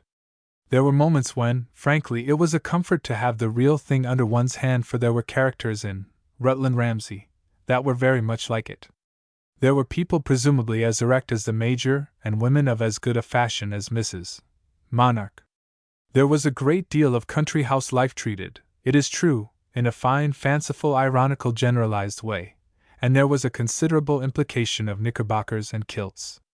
There were certain things I had to settle at the outset, such things, for instance, as the exact appearance of the hero and the particular bloom and figure of the heroine. The author, of course, gave me a lead, but there was a margin for interpretation. I took the monarchs into my confidence, I told them frankly what I was about, I mentioned my embarrassments and alternatives. "Oh, take him!" Mrs. Monarch murmured sweetly, looking at her husband, and, "What could you want better than my wife?" The Major inquired with the comfortable candor that now prevailed between us. I wasn't obliged to answer these remarks, I was only obliged to place my sitters. I wasn't easy in mind, and I postponed a little timidly perhaps the solving of my question. The book was a large canvas, the other figures were numerous, and I worked off at first some of the episodes in which the hero and the heroine were not concerned. When once I had set them up, I should have to stick to them. I couldn't make my young man 7 feet high in one place and 5 feet 9 in another. I inclined on the whole to the latter measurement, though the Major more than once reminded me that he looked about as young as anyone. It was indeed quite possible to arrange him, for the figure, so that it would have been difficult to detect his age. After the spontaneous Orand had been with me a month, and after I had given him to understand several times over that his native exuberance would presently constitute an insurmountable barrier to our further intercourse, I waked to a sense of his heroic capacity. He was only 5 feet 7, but the remaining inches were latent. I tried him almost secretly at first, for I was really rather afraid of the judgment my other models would pass on such a choice. If they regarded Miss Cherm as little better than a snare, what would they think of the representation by a person so little the real thing as an Italian street vendor of a protagonist formed by a public school? If I went a little in fear of them, it wasn't because they bullied me, because they had got an oppressive foothold, but because in their really pathetic decorum and mysteriously permanent newness they counted on me so intensely. I was therefore very glad when Jack Hawley came home. He was always of such good counsel. He painted badly himself, but there was no one like him for putting his finger on the place. He had been absent from England for a year. He had been somewhere, I don't remember where, to get a fresh eye. I was in a good deal of dread of any such organ, but we were old friends.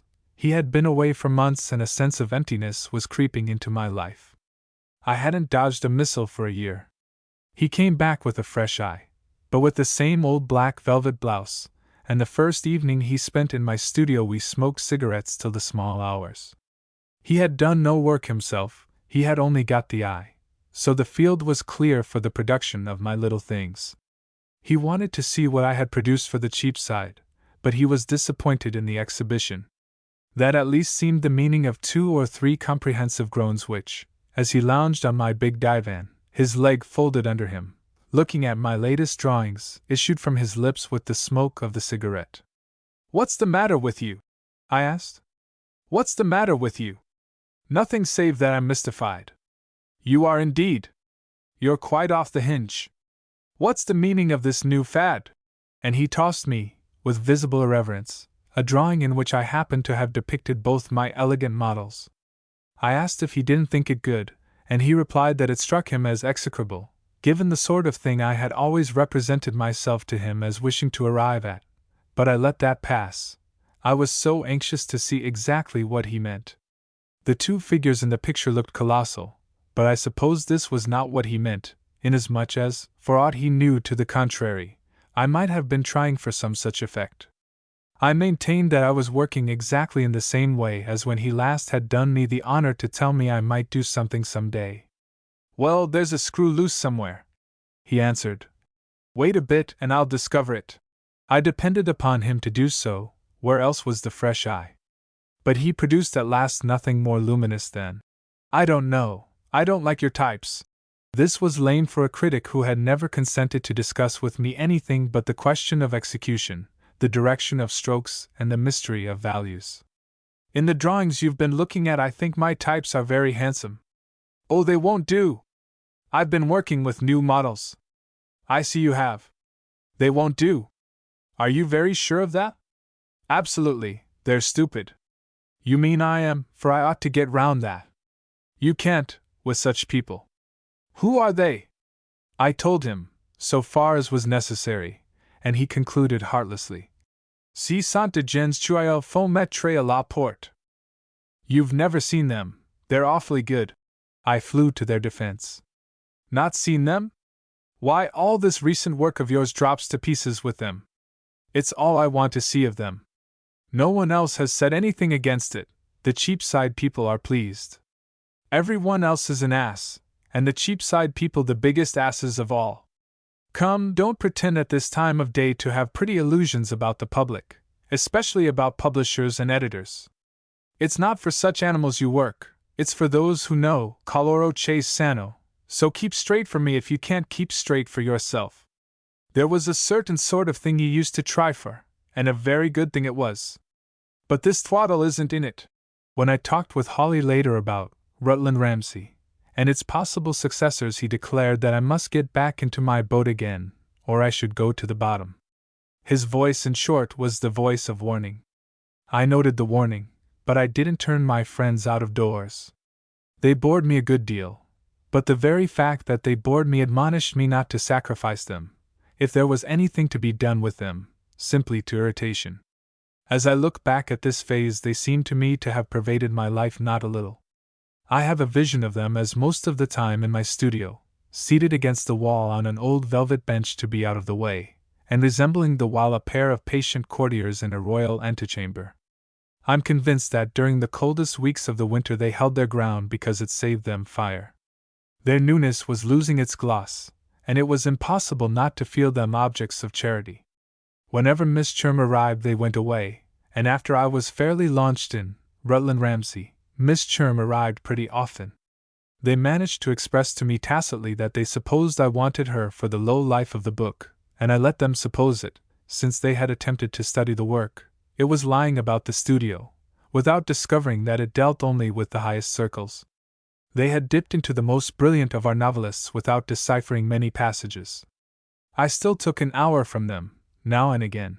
In spite of Jack Hawley's warning, it would be time enough to dismiss them, if dismissal should be necessary, when the rigor of the season was over. Hawley had made their acquaintance. He had met them at my fireside, and thought them a ridiculous pair. Learning that he was a painter, they tried to approach him, to show him too that they were the real thing. But he looked at them across the big room, as if they were miles away. They were a compendium of everything he most objected to in the social system of his country. Such people as that, all convention and patent leather, with ejaculations that stopped conversation, had no business in a studio. A studio was a place to learn to see, and how could you see through a pair of featherbeds? The main inconvenience I suffered at their hands was that at first I was shy of letting it break upon them that my artful little servant had begun to sit to me for Rutland Ramsay. They knew I had been odd enough. They were prepared by this time to allow oddity to artists, to pick a foreign vagabond out of the streets when I might have had a person with whiskers and credentials. But it was some time before they learned how high I rated his accomplishments. They found him in an attitude more than once, but they never doubted I was doing him as an organ grinder. There were several things they never guessed, and one of them was that for a striking scene in the novel, in which a footman briefly figured, it occurred to me to make use of Major Monarch as the menial. I kept putting this off. I didn't like to ask him to don the livery, besides the difficulty of finding a livery to fit him. At last, one day late in the winter, when I was at work on the Despiserant, who caught one's idea on the wing, and was in the glow of feeling myself go very straight, they came in, the Major and his wife, with their society laugh about nothing. There was less and less to laugh at, came in like country callers. They always reminded me of that, who have walked across the park after church and are presently persuaded to stay to luncheon. Luncheon was over, but they could stay to tea. I knew they wanted it. The fit was on me, however, and I couldn't let my ardor cool and my work wait, with the fading daylight, while my motto prepared it. So I asked Mrs. Monarch if she would mind laying it out, a request which for an instant brought all the blood to her face. Her eyes were on her husband's for a second, and some mute telegraphy passed between them. Their folly was over the next instant. His cheerful shrewdness put an end to it. So far from pitying their wounded pride, I must add, I was moved to give it as complete a lesson as I could. They bustled about together and got out the cups and saucers and made the kettle boil. I know they felt as if they were waiting on my servant, and when the tea was prepared I said, "He'll have a cup, please, he's tired." Mrs. Monarch brought him one where he stood, and he took it from her as if he had been a gentleman at a party squeezing a crush hat with an elbow. Then it came over me that she had made a great effort for me, made it with a kind of nobleness, and that I owed her a compensation. Each time I saw her after this I wondered what the compensation could be. I couldn't go on doing the wrong thing to oblige them. Oh, it was the wrong thing, the stamp of the work for which they sat. Hawley was not the only person to say it now. I sent in a large number of the drawings I had made for Rutland Ramsay, and I received a warning that was more to the point than Hawley's. The artistic advisor of the house for which I was working was of opinion that many of my illustrations were not what had been looked for. Most of these illustrations were the subjects in which the monarchs had figured. Without going into the question of what had been looked for, I had to face the fact that at this rate I shouldn't get the other books to do. I hurled myself in despair on Miss Cherm. I put her through all her paces. I not only adopted Oran publicly as my hero, but one morning when the Major looked in to see if I didn't require him to finish a Cheapside figure for which he had begun to sit the week before, I told him I had changed my mind. I'd do the drawing from my man. At this my visitor turned pale and stood looking at me. "Is he your idea of an English gentleman?" he asked. I was disappointed, I was nervous, I wanted to get on with my work, so I replied with irritation, "Oh, my dear Major, I can't be ruined for you." It was a horrid speech, but he stood another moment, after which, without a word, he quitted the studio. I drew a long breath, for I said to myself that I shouldn't see him again. I hadn't told him definitely that I was in danger of having my work rejected, but I was vexed at his not having felt the catastrophe in the air, read with me the moral of our fruitless collaboration, the lesson that in the deceptive atmosphere of art even the highest respectability may fail of being plastic. I didn't owe my friends money, but I did see them again. They reappeared together 3 days later, and given all the other facts, there was something tragic in that one. It was a clear proof they could find nothing else in life to do. They had threshed the matter out in a dismal conference. They had digested the bad news that they were not in for the series. If they weren't useful to me even for the Cheapside, their function seemed difficult to determine, and I could only judge at first that they had come, forgivingly, decorously, to take a last leave. This made me rejoice in secret that I had little leisure for a scene, for I had placed both my other models in position together, and I was pegging away at a drawing from which I hoped to derive glory. It had been suggested by the passage in which Rutland Ramsay, drawing up a chair to Artemisia's piano stool, says extraordinary things to her while she ostensibly fingers out a difficult piece of music. I had done Miss Cherm at the piano before. It was an attitude in which she knew how to take on an absolutely poetic grace. I wished the two figures to compose together with intensity, and my little Italian had entered perfectly into my conception.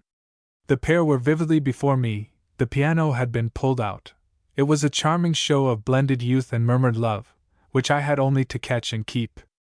My visitors stood and looked at it, and I was friendly to them over my shoulder. They made no response, but I was used to silent company and went on with my work, only a little disconcerted, even though exhilarated by the sense that this was at least the ideal thing, and not having got rid of them after all. Presently I heard Mrs. Monarch's sweet voice beside or rather above me. "I wish her hair were a little better done." I looked up and she was staring with a strange fixedness at Miss Cherm, whose back was turned to her. "Do you mind my just touching it?" she went on, a question which made me spring up for an instant as with the instinctive fear that she might do the young lady a harm. But she quieted me with a glance I shall never forget. I confess I should like to have been able to paint that, and went for a moment to my model. She spoke to her softly, laying a hand on her shoulder and bending over her, and as the girl, understanding, gratefully assented, she disposed her rough curls, with a few quick passes, in such a way as to make Miss Cherm's head twice as charming. It was one of the most heroic personal services I've ever seen rendered. Then Mrs. Monarch turned away with a low sigh and, looking about her as if for something to do, stooped to the floor with a noble humility and picked up a dirty rag that had dropped out of my paint box. The Major meanwhile had also been looking for something to do, and wandering to the other end of the studio, saw before him my breakfast things neglected, unremoved. "I say, can I be useful here?" he called out to me with an irrepressible quaver. I assented with a laugh that I fear was awkward, and for the next 10 minutes, while I worked, I heard the light clatter of china and the tinkle of spoons and glass. Mrs. Monarch assisted her husband, they washed up my crockery, they put it away. They wandered off into my little scullery, and I afterwards found that they had cleaned my knives and that my slender stock of plate had an unprecedented surface. When it came over me, the latent eloquence of what they were doing, I confessed that my drawing was blurred for a moment. The picture swam. They had accepted their failure, but they couldn't accept their fate. They had bowed their heads in bewilderment to the perverse and cruel law in virtue of which the real thing could be so much less precious than the unreal. But they didn't want to starve. If my servants were my models, then my models might be my servants. They would reverse the parts. The others would sit for the ladies and gentlemen, and they would do the work. They would still be in the studio. It was an intense dumb appeal to me not to turn them out. "Take us on," they wanted to say. "We'll do anything." My pencil dropped from my hand. My sitting was spoiled and I got rid of my sitters, who were also evidently rather mystified and awestruck. Then, alone with the Major and his wife, I had a most uncomfortable moment. He put their prayer into a single sentence. "I say, you know, just let us do for you, can't you?" I couldn't. It was dreadful to see them emptying my slops, but I pretended I could, to oblige them, for about a week. Then I gave them a sum of money to go away, and I never saw them again. I obtained the remaining books, but my friend Hawley repeats that Major and Mrs. Monarch did me a permanent harm, got me into false ways. If it be true, I'm content to have paid the price, for the memory. The story of it. Chapter 1. The weather had turned so much worse that the rest of the day was certainly lost. The wind had risen and the storm gathered force. They gave from time to time a thump at the firm windows and dashed even against those protected by the veranda their vicious splotches of rain. Beyond the lawn, beyond the cliff, the great wet brush of the sky dipped deep into the sea. But the lawn, already vivid with the touch of May, showed a violence of watered green. The budding shrubs and trees repeated the note as they tossed their thick masses, and the cold troubled light, filling the pretty saloon, marked the spring afternoon as sufficiently young. The two ladies seated there in silence could pursue without difficulty, as well as, clearly, without interruption, their respective tasks, a confidence expressed, when the noise of the wind allowed it to be heard, by the sharp scratch of Mrs. Diet's pen at the table where she was busy with letters. Her visitor, settled on a small sofa that, with a palm tree, a screen, a stool, a stand, a bowl of flowers and 3 photographs in silver frames, had been arranged near the light wood fire as a choice corner. Maud Blessingbourne, her guest, turned audibly, though at intervals either brief nor regular, the leaves of a book covered in lemon-colored paper and not yet despoiled of a certain fresh crispness. This effect of the volume, for the eye, would have made it, as presumably the newest French novel, and evidently, from the attitude of the reader, good consort happily with the special tone of the room, a consistent air of selection and suppression, one of the finer aesthetic evolutions. If Mrs. Diet was fond of ancient French furniture and distinctly difficult about it, her inmates could be fond, with whatever critical cocks of charming dark braided heads over slender sloping shoulders, of modern French authors.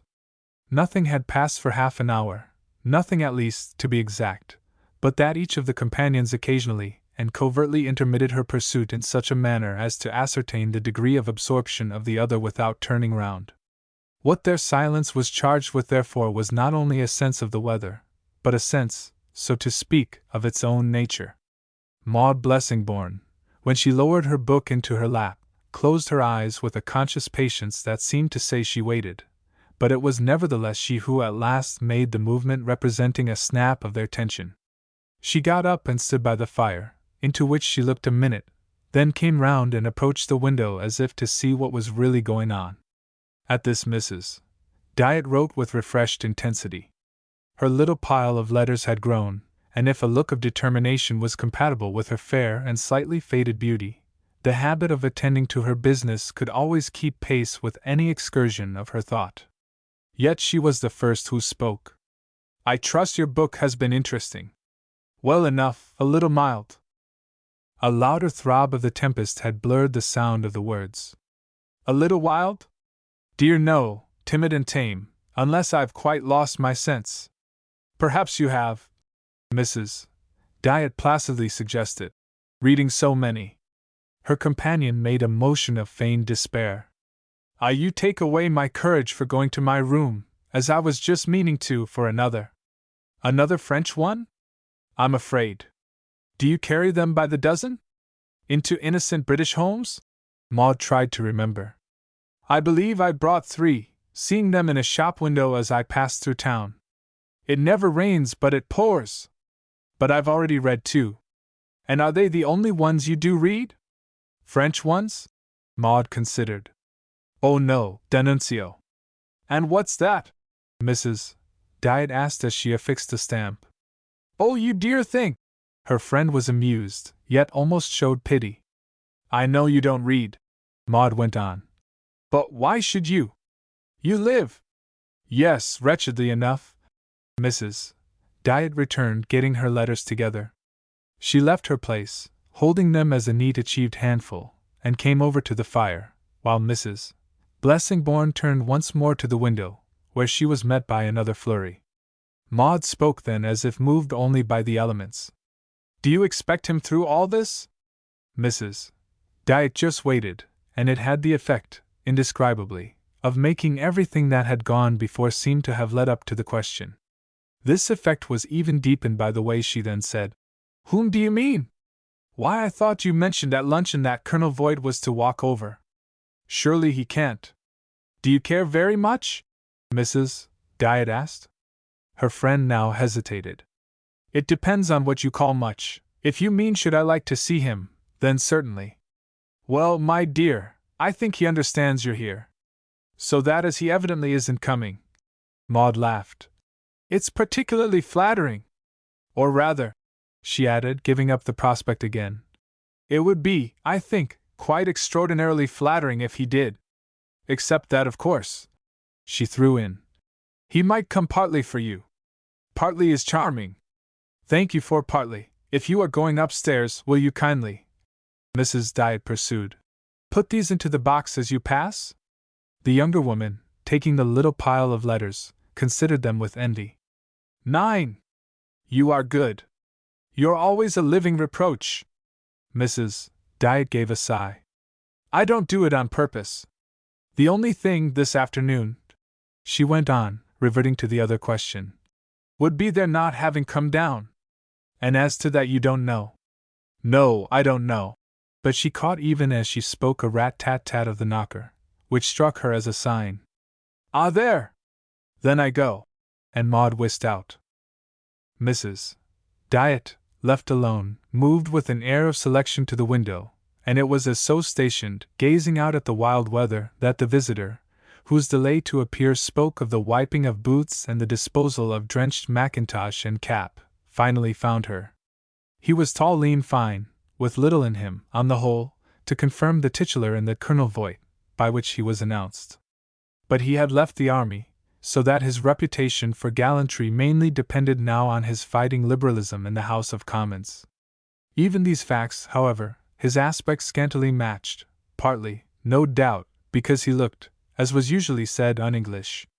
His black hair, cropped close, was lightly powdered with silver, and his dense glossy beard, that of an emir or a caliph, and grown for civil reasons, repeated its handsome color and its somewhat foreign effect.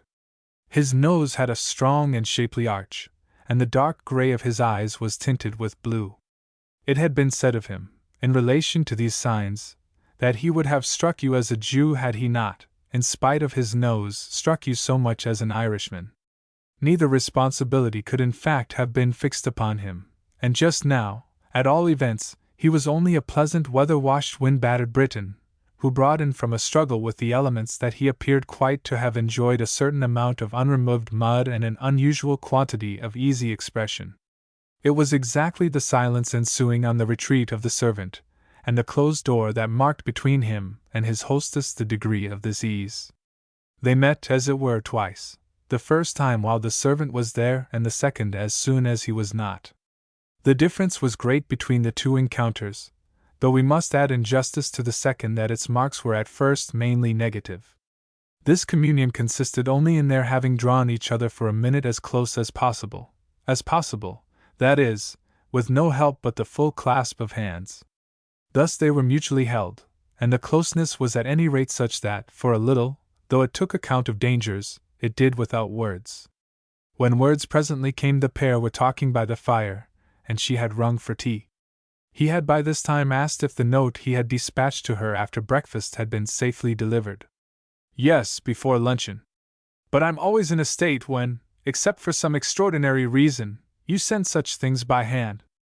I knew without it that you had come. It never fails. I'm sure when you're there, I'm sure when you're not. He wiped, before the glass, his wet mustache. I see. But this morning I had an impulse. It was beautiful. But they make me as uneasy sometimes, your impulses, as if they were calculations, make me wonder what you have in reserve. Because when small children are too awfully good they die. Well, I am a small child compared to you, but I'm not dead yet. I cling to life. He had covered her with his smile, but she continued grave. I'm not half so much afraid when you're nasty. Thank you. What then did you do? He asked. With my note? You deserve that I should have spread it out on my dressing table, or left it, better still, in Maud Blessingbourne's room. He wondered while he laughed. Oh, but what does she deserve? It was her gravity that continued to answer. Yes, it would probably kill her. She believes so in you? She believes so in you. So don't be too nice to her. He was still looking, in the chimney glass, at the state of his beard, brushing from it, with his handkerchief, the traces of wind and wet. If she also then prefers me when I'm nasty, it seems to me I ought to satisfy her. Shall I now at any rate see her? She's so like a pea on a pan over the possibility of it that she's pulling herself together in her room. Oh, then we must try and keep her together. But why, graceful, tender, pretty too, quite or almost as she is, doesn't she remarry? Mrs. Diet appeared, and as if the first time, to look for the reason. Because she likes too many men. It kept up his spirits. And how many may a lady like? In order not to like any of them too much? Ah, that, you know, I never found out, and it's too late now. When? She presently pursued. Did you last see her? He really had to think. Would it have been since last November or so, somewhere or other where we spent 3 days? Oh, at Surej? I know all about that. I thought you also met afterwards. He had again to recall. So we did. Wouldn't it have been somewhere at Christmas? But it wasn't by arrangement. He laughed, giving with his forefinger a little pleasant nick to his hostess's chin. Then, as if something in the way she received this attention put him back to his question of a moment before. Have you kept my note? She held him with her pretty eyes. Do you want it back? I don't speak as if I did take things. She dropped her gaze to the fire. No, you don't, not even the hard things a really generous nature often would. She quitted, however, as if to forget that, the chimney place. I put it there. You've burned it? Good. It made him easier, but he noticed the next moment on a table the lemon-colored volume left there by Mrs. Blessingbourne, and taking it up for a look, immediately put it down. You might while you were about it have burnt that too. You've read it? Dear, yes. And you? No, said Mrs. Diet. It wasn't for me, Maud brought it. It pulled her visitor up. Mrs. Blessingbourne brought it. For such a day as this. But she wondered. How you look! Is it so awful? Oh, like his others. Something had occurred to him. His thought was already far. Does she know? Know what? Why, anything. But the door opened too soon for Mrs. Diet, who could only murmur quickly, Take care! Chapter 2. It was in fact Mrs. Blessingbourne, who had under her arm the book she had gone up for, a pair of covers showing this time a candid blue.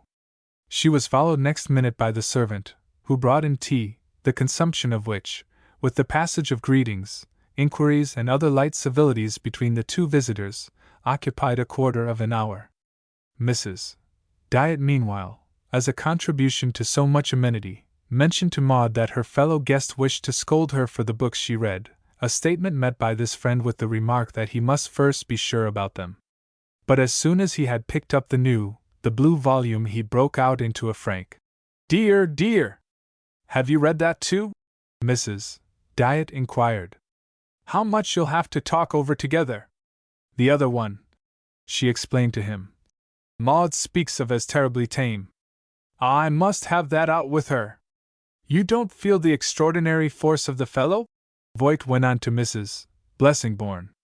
And so, round the hearth, they talked soon, while they warmed their toes, with zest enough to make it seem as happy a chance as any of the quieter opportunities their imprisonment might have involved. Mrs. Blessingbourne did feel, it then appeared, the force of the fellow, but she had her reserves and reactions, in which Voigt was much interested. Mrs. Diet rather detached herself, mainly gazing, as she leaned back, at the fire. She intervened, however, enough to relieve Maud of the sense of being listened to. That sense, with Maud, was too apt to convey that one was listened to for a fool. Yes, when I read a novel I mostly read a French one, she had said to Voigt in answer to a question about her usual practice. For I seem with it to get hold more of the real thing, to get more life for my money. Only I'm not so infatuated with them but that sometimes for months and months on end I don't read any fiction at all. The two books were now together beside them. Then when you begin again you read a mass? Dear no, I only keep up with 3 or 4 authors. He laughed at this over the cigarette he had been allowed to light. I like your keeping up, and keeping up in particular with authors. One must keep up with somebody. Mrs. Diet threw off. I dare say I'm ridiculous. Mrs. Blessingbourne conceded without heeding it. But that's the way we express ourselves in my part of the country. I only alluded, said Voigt, to the tremendous conscience of your sex. It's more than mine can keep up with. You take everything too hard. But if you can't read the novel of British and American manufacture, heaven knows I'm at one with you. It seems really to show our sense of life as the sense of puppies and kittens. Well, Maud more patiently returned, I'm told all sorts of people are now doing wonderful things, but somehow I remain outside. Ah, it's our poor twangers and twaddlers who remain outside. They pick up a living in the street. And who indeed would want them in? Mrs. Blessingbourne seemed unable to say, and yet at the same time to have her idea. The subject, in truth, she evidently found, was not so easy to handle. People lend me things, and I try, but at the end of 50 pages. There you are! Yes, heaven help us! But what I mean, she went on, isn't that I don't get woefully weary of the eternal French thing. What's their sense of life? Ah, voila! Mrs. Diet softly sounded. Oh, but it is one, you can make it out, Voigt promptly declared. They do what they feel, and they feel more things than we. They strike so many more notes, and with so different a hand. When it comes to any account of a relation, say between a man and a woman, I mean an intimate, or a curious, or a suggestive one, where are we compared to them? They don't exhaust the subject, no doubt, he admitted. But we don't touch it, don't even skim it. It's as if we denied its existence, its possibility. You'll doubtless tell me, however, he went on, That as all such relations are for us at the most much simpler, we can only have all round less to say about them. She met this imputation with the quickest amusement. I beg your pardon. I don't think I shall tell you anything of the sort. I don't know that I even agree with your premise. About such relations? He looked agreeably surprised. You think we make them larger, or subtler? Mrs. Blessingbourne leaned back, not looking, like Mrs. Diet, at the fire, but at the ceiling. I don't know what I think. It's not that she doesn't know, Mrs. Diet remarked. It's only that she doesn't say. But Voigt had this time no eye for their hostess. For a moment he watched Maud. It sticks out of you, you know, that you've yourself written something. Haven't you, and published? I've a notion I could read you. When I do publish, she said without moving, you'll be the last one I shall tell. I have, she went on, a lovely subject, but it would take an amount of treatment. Tell us then at least what it is. At this she again met his eyes. Oh, to tell it would be to express it, and that's just what I can't do. What I meant to say just now, she added, was that the French, to my sense, give us only again and again, forever and ever, the same couple. There they are once more, as one has had them to satiety, in that yellow thing, and there I shall certainly again find them in the blue. Then why do you keep reading about them? Mrs. Diet demanded. Maud cast about. I don't, she sighed. At all events, I shan't any more. I give it up.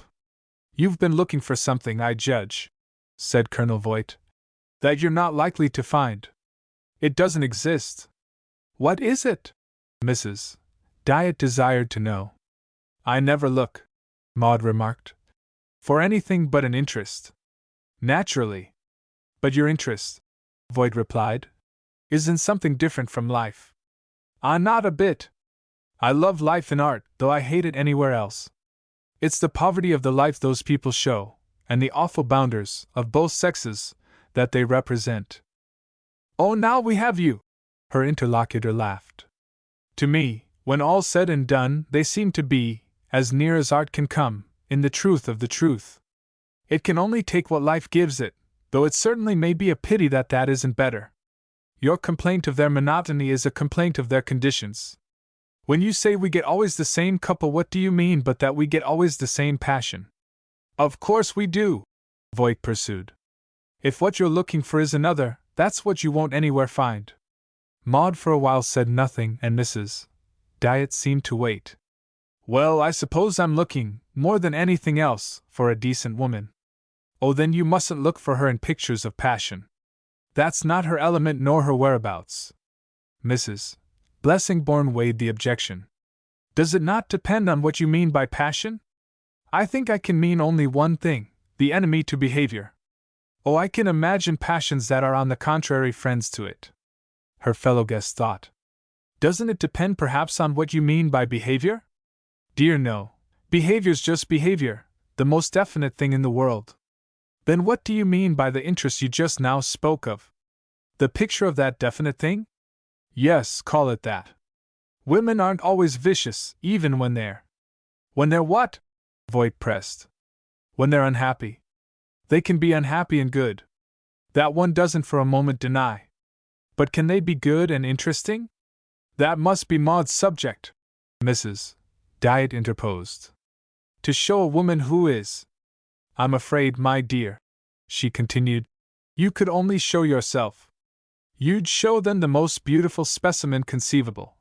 And Voigt addressed himself to Maud. But doesn't it prove that life is, against your contention, more interesting than art?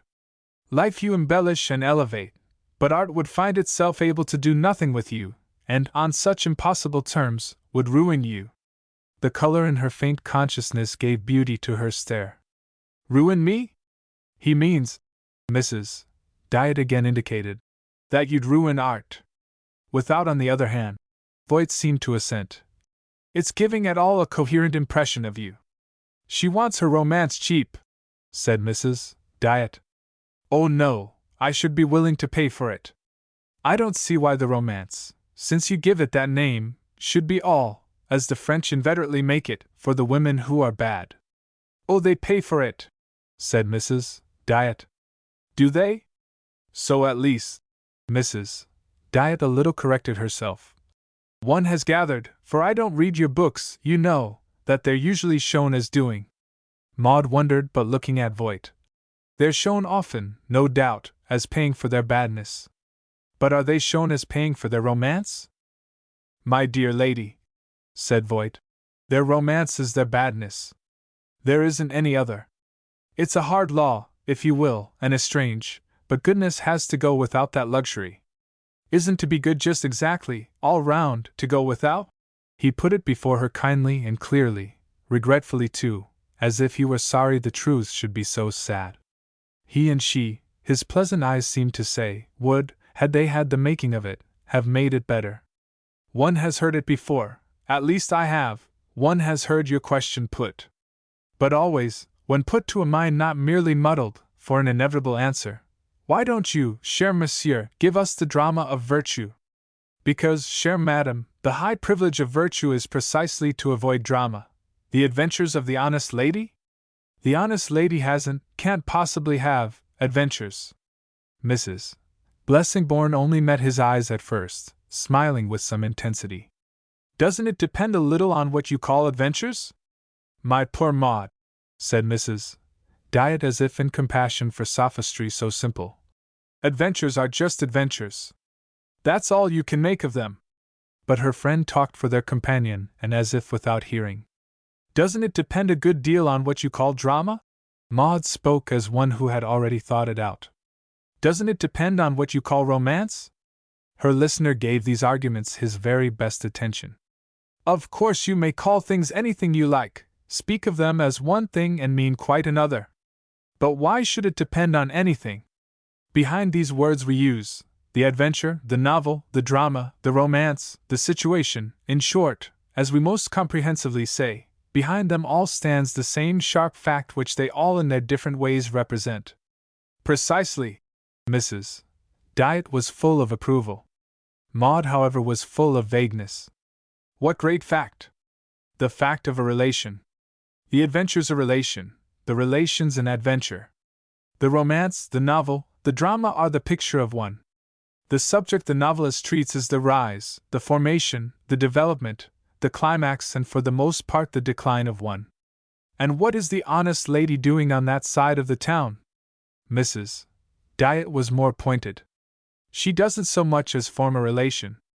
But Maud bore up. Doesn't it depend again on what you call a relation? Oh, said Mrs. Diet, if the gentleman picks up her pocket handkerchief. Ah, even that's one. Their friend laughed. If she has thrown it to him. We can only deal with one that is one. Surely, Maud replied. But if it's an innocent one? Doesn't it depend a good deal? Mrs. Diet asked. On what you call innocent? You mean that the adventures of innocence have so often been the material of fiction? Yes, Voigt replied. That's exactly what the bored reader complains of. He has asked for bread and been given a stone. What is it but, with absolute directness, a question of interest or, as people say, of the story? What's a situation undeveloped but a subject lost? If a relation stops, where's the story? If it doesn't stop, where's the innocence? It seems to me you must choose. It would be very pretty if it were otherwise, but that's how we flounder. Art is our floundering shown. Mrs. Blessingbourne, and with an air of deference scarce supported perhaps by its sketchiness, kept her deep eyes on this definition. But sometimes we flounder out. It immediately touched in Colonel Voigt the spring of a genial derision. That's just where I expected you would. One always sees it come. He has, you notice, Mrs. Diet parenthesis to Maud, seen it come so often, and he has always waited for it and met it. Met it, dear lady, simply enough. It's the old story, Mrs. Blessingbourne. The relation's innocent that the heroine gets out of. The book's innocent that's the story of her getting out. But what the devil, in the name of innocence, was she doing in? Mrs. Diet promptly echoed the question. You have to be in, you know, to get out. So there you are already with your relation. It's the end of your goodness. And the beginning. said Voigt. Of your play. Aren't they all, for that matter, even the worst? Mrs. Dyatt pursued. Suppose some time or other to get out. But if meanwhile they've been in, however briefly, long enough to adorn a tale? They've been in long enough to point a moral. That is to point ours. With which, and as if a sudden flush of warmer light had moved him, Colonel Voigt got up. The veil of the storm had parted over a great red sunset. Mrs. Dyatt also was on her feet, and they stood before his charming antagonist, who, with eyes lowered and a somewhat fixed smile, had not moved. We've spoiled her subject, the elder lady sighed. Well, said Voigt, it's better to spoil an artist's subject than to spoil his reputation. I mean, he explained to Maud with his indulgent manner, his appearance of knowing what he has got hold of, for that, in the last resort, is his happiness. She slowly rose at this, facing him with an aspect as handsomely mild as his own. You can't spoil my happiness. He held her hand an instant as he took leave. I wish I could add to it. Chapter 3. When he had quitted them and Mrs. Dyatt had candidly asked if her friend had found him rude or crude, Maud replied, though not immediately, that she had feared showing only too much how charming she found him. But if Mrs. Dyatt took this, it was to weigh the sense. How could you show it too much? Because I always feel that that's my only way of showing anything. It's absurd if you like, Mrs. Blessingbourne pursued, but I never know, in such intense discussions, what strange impression I may give. Her companion looked amused. Was it intense? I was, Maud frankly confessed. Then it's a pity you were so wrong. Colonel Voigt, you know, is right. Mrs. Blessingbourne at this gave one of the slow, soft, silent headshakes to which she often resorted and which, mostly accompanied by the light of cheer, had somehow, in spite of the small obstinacy that smiled in them, a special grace. With this grace, for a moment, her friend, looking her up and down, appeared impressed, yet not too much so to take the next minute a decision. Oh, my dear, I'm sorry to differ from any one so lovely, for you're awfully beautiful tonight, and your frock's the very nicest I've ever seen you wear. But he's as right as he can be. Maud repeated her motion. Not so right, at all events, as he thinks he is. Or perhaps I can say, she went on, after an instant, that I'm not so wrong. I do know a little what I'm talking about. Mrs. Dyatt continued to study her. You are vexed. You naturally don't like it, such destruction. Destruction? Of your illusion. I have no illusion. If I had, moreover, it wouldn't be destroyed. I have, on the whole, I think, my little decency. Mrs. Dyatt stared. Let us grant it for argument. What then? Well, I've also my little drama. An attachment? An attachment. That you shouldn't have? That I shouldn't have. A passion? A passion. Shared? Ah, thank goodness, no! Mrs. Dyatt continued to gaze. The object's unaware? Utterly. Mrs. Dyatt turned it over. Are you sure? Sure. That's what you call your decency. But isn't it? Mrs. Dyatt asked. Rather his? Dear no, it's only his good fortune. Mrs. Dyatt laughed. But yours, darling, your good fortune, where does that come in? Why, in my sense of the romance of it. The romance of what? Of his not knowing? Of my not wanting him to. If I did, Maud had touchingly worked it out. Where would be my honesty? The inquiry, for an instant, held her friend, yet only, it seemed, for a stupefaction that was almost amusement.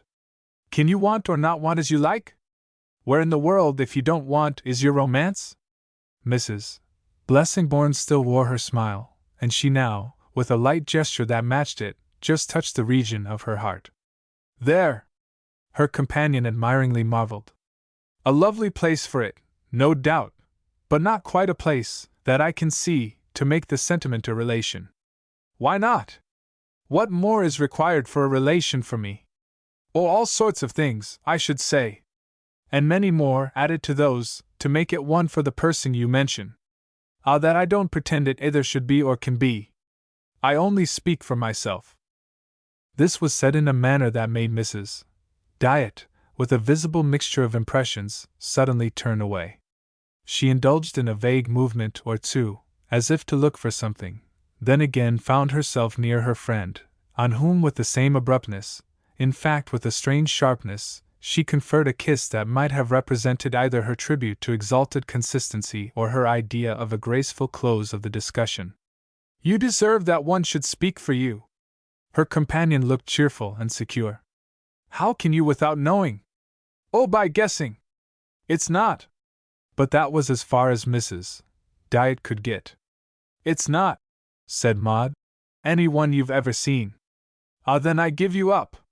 And Mrs. Diet conformed for the rest of Maud's stay to the spirit of this speech. It was made on a Saturday night, and Mrs. Blessingbourne remained till the Wednesday following, an interval during which, as the return of fine weather was confirmed by the Sunday, the two ladies found a wider range of action. There were drives to be taken, calls made, objects of interest seen at a distance, with the effect of much easy talk and still more easy silence. There had been a question of Colonel Voight's probable return on the Sunday, but the whole time passed without a sign from him, and it was merely mentioned by Mrs. Diet, in explanation, that he must have been suddenly called, as he was so liable to be, to town. That this in fact was what had happened he made clear to her on Thursday afternoon, when, walking over again late, he found her alone. The consequence of his Sunday letters had been his taking, that day, the 4.15. Mrs.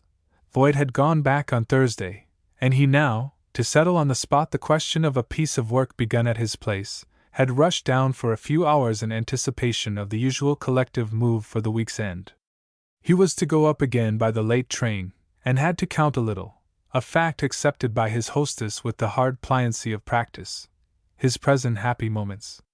Too few as these were, however, he found time to make of her an inquiry or two not directly bearing on their situation.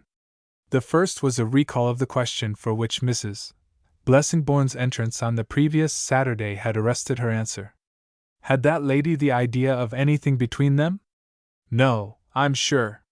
There's one idea she has got," Mrs. Diet went on. "But it's quite different and not so very wonderful." "What then is it?" "Well, that she's herself in love." Voigt showed his interest. "You mean she told you?" "I got it out of her." He showed his amusement.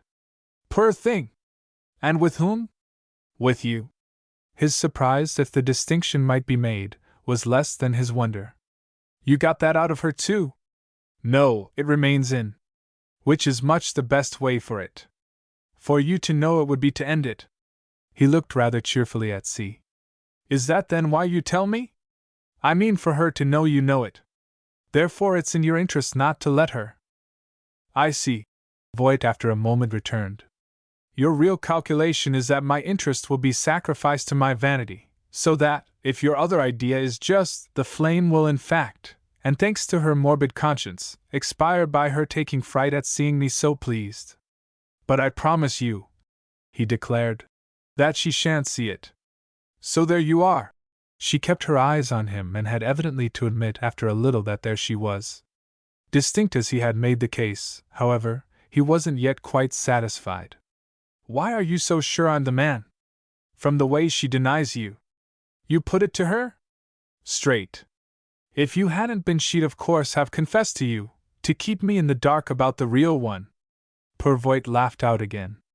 "Oh, you dear souls!"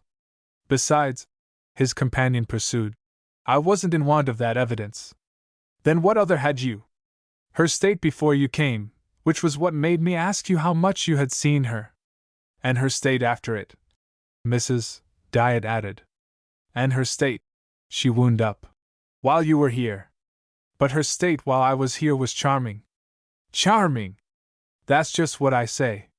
She said it in a tone that placed the matter in its right light, a light in which they appeared kindly, quite tenderly, to watch Maud wander away into space with her lovely head bent under a theory rather too big for it. Voigt's last word, however, was that there was just enough in it, in the theory, for them to allow that she had not shown herself, on the occasion of their talk, wholly bereft of sense. Her consciousness, if they let it alone, as they of course after this mercifully must, was, in the last analysis, a kind of shy romance.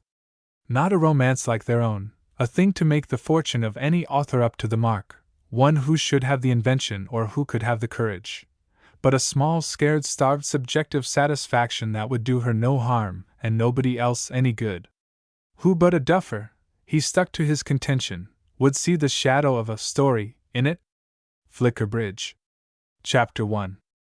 Frank Granger had arrived from Paris to paint a portrait, an order given him, as a young compatriot with a future, whose early work would some day have a price, by a lady from New York, a friend of his own people and also, as it happened, of Addie's, the young woman to whom it was publicly both affirmed and denied that he was engaged. Other young women in Paris, fellow members there of the little tight transpontine world of art study, professed to know that the pair had, several times, over-renewed their fond understanding. This, however, was their own affair.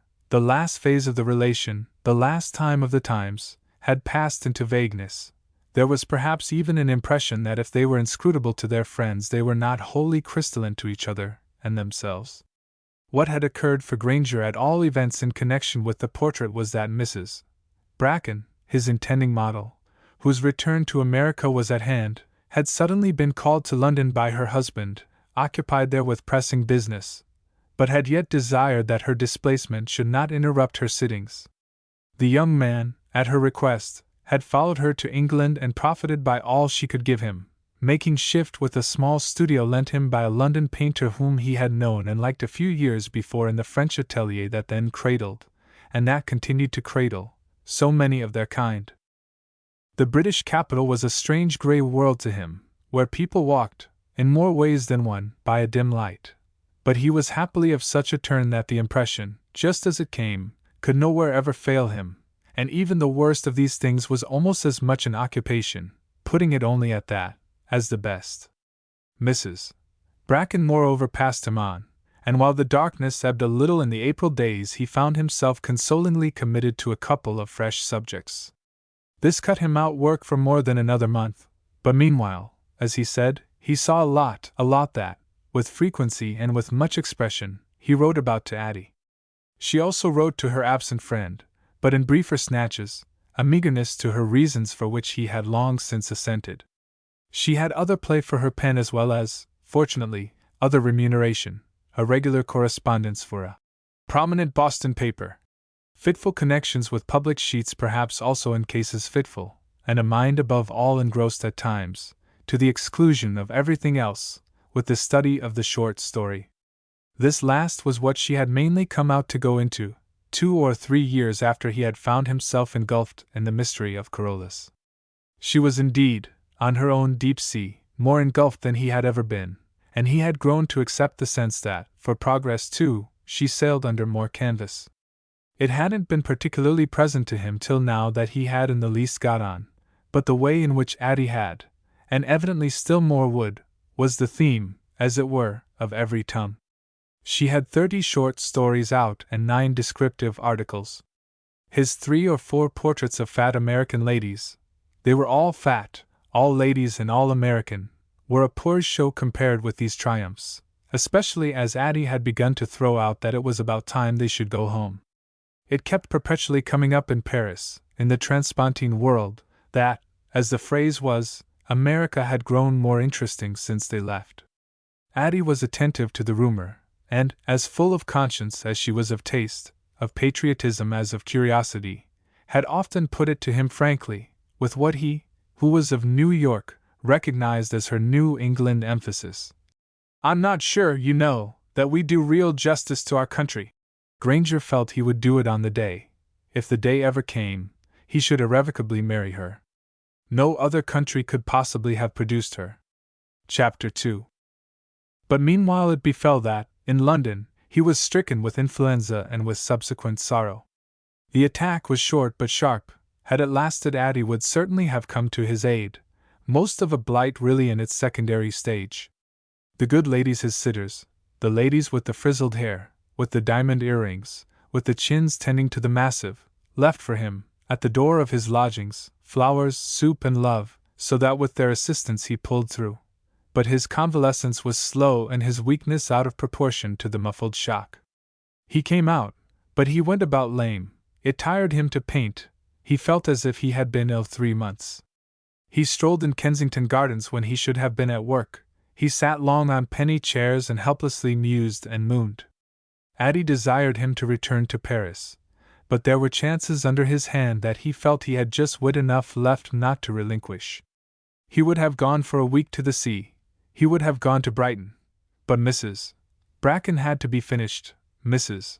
Bracken was so soon to sail. He just managed to finish her in time, the day before the date fixed for his breaking ground on a greater business still, the circumvallation of Mrs. Dunn. Mrs. Dunn duly waited on him, and he sat down before her, feeling, however, ere he rose, that he must take a long breath before the attack. While asking himself that night, therefore, where he should best replenish his lungs, he received from Addie, who had had from Mrs.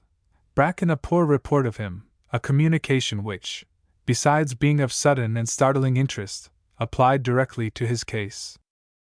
His friend wrote to him under the lively emotion of having from one day to another become aware of a new relative, an ancient cousin, a sequestered gentlewoman, the sole survival of the English branch of the family, still resident at Flickerbridge in the old family home, and with whom, that he might immediately betake himself to so auspicious a quarter for change of air, she had already done what was proper to place him, as she said, in touch.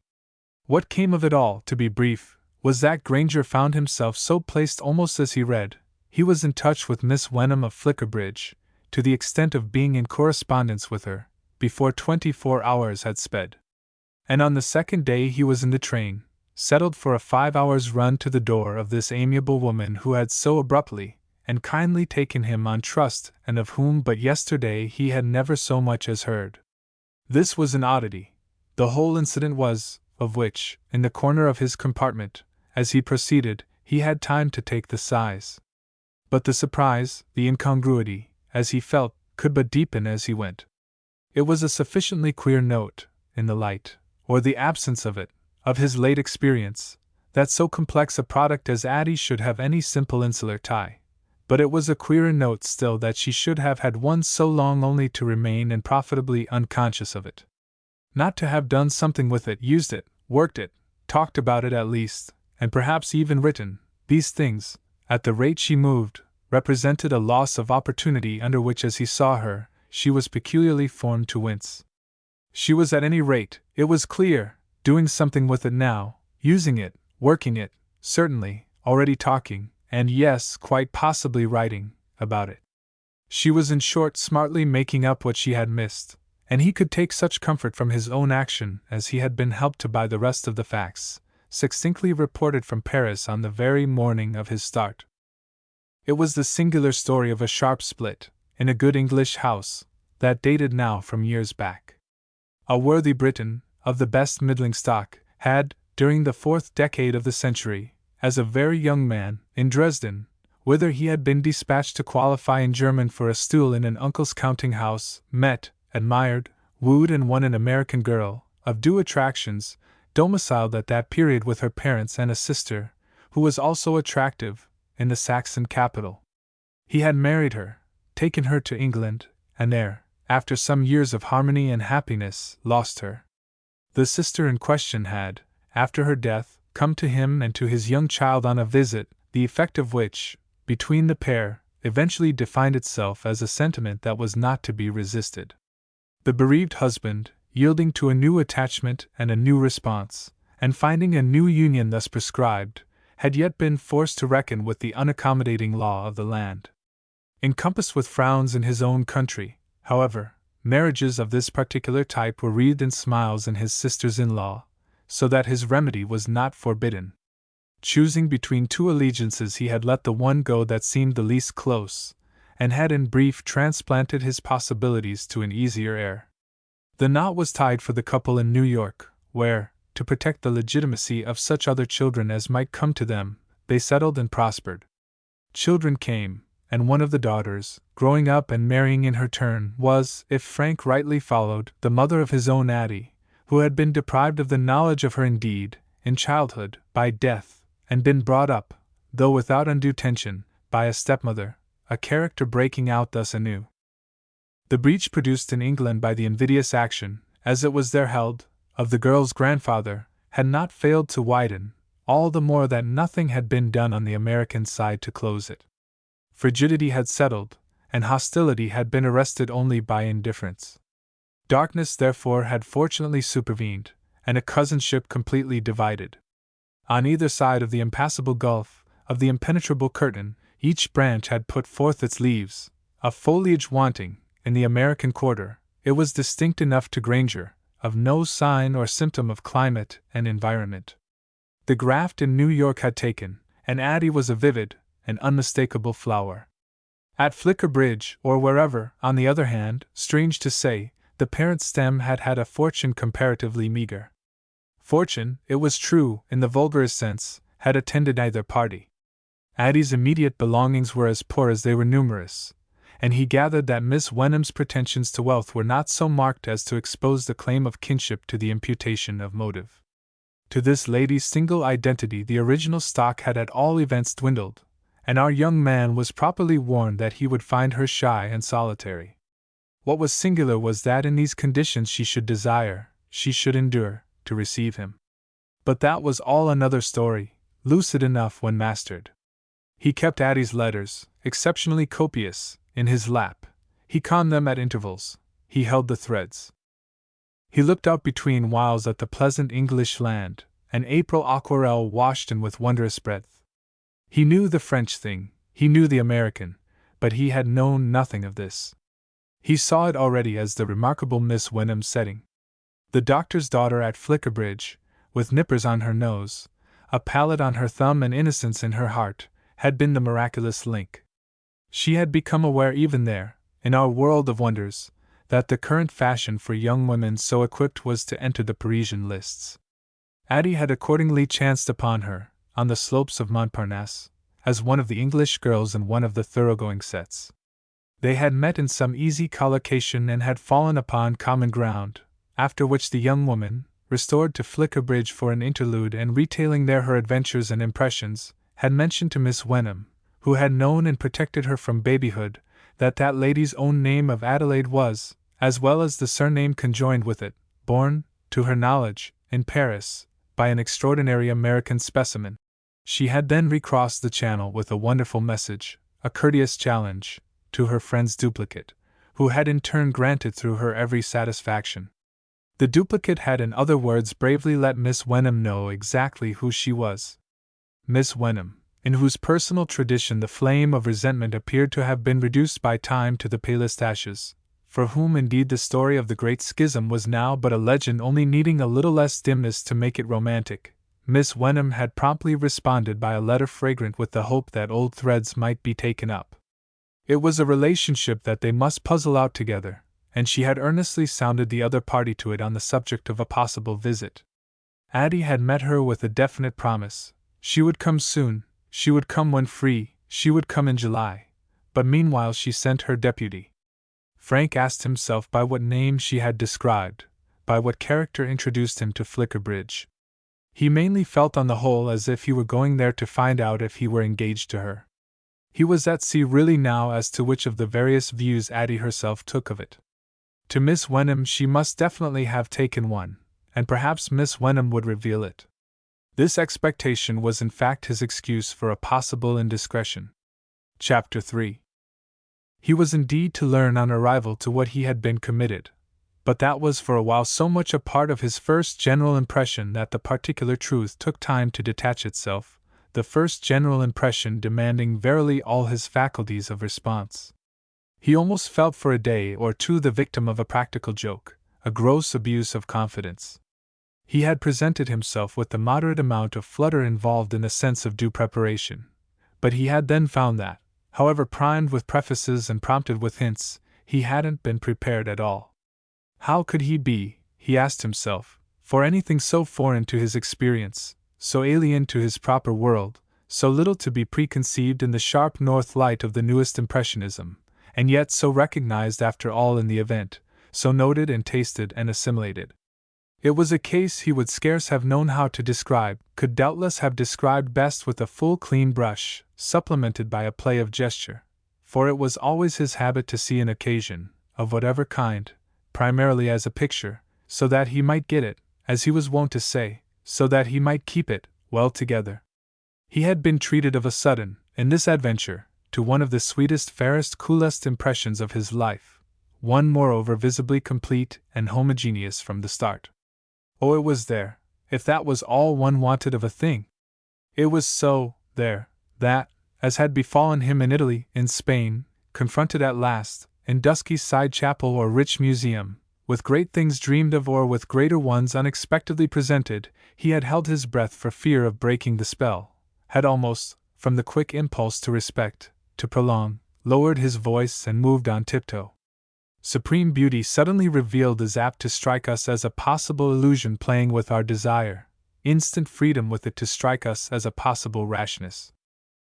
This fortunately, however, and the more so as his freedom for the time quite left him, didn't prevent his hostess, the evening of his advent and while the vision was new, from being exactly as queer and rare and impalpable, as improbable, as impossible, as delightful at the 8 o'clock dinner. She appeared to keep these immense hours, as she had overwhelmingly been at the 5 o'clock tea.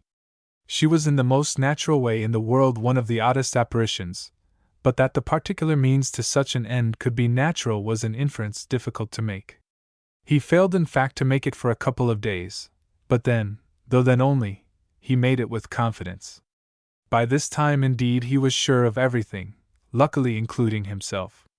If we compare his impression, with slight extravagance, to some of the greatest he had ever received, this is simply because the image before him was so rounded and stamped. It expressed with pure perfection, it exhausted its character.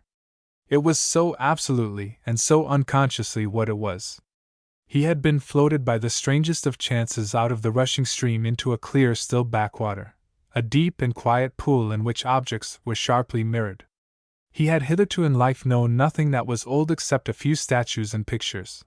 But here everything was old, was immemorial, and nothing so much so as the very freshness itself. Vaguely to have supposed there were such nooks in the world had done little enough, he now saw, to temper the glare of their opposites. It was the fine touches that counted, and these had to be seen to be believed.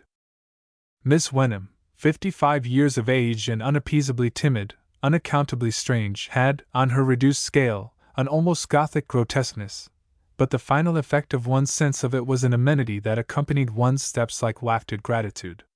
More flurried, more spasmodic, more apologetic, more completely at a loss at one moment and more precipitately abounding at another, he had never before in all his days seen any maiden lady, yet for no maiden lady he had ever seen had he so promptly conceived a private enthusiasm. Her eyes protruded, her chin receded and her nose carried on in conversation a queer little independent motion.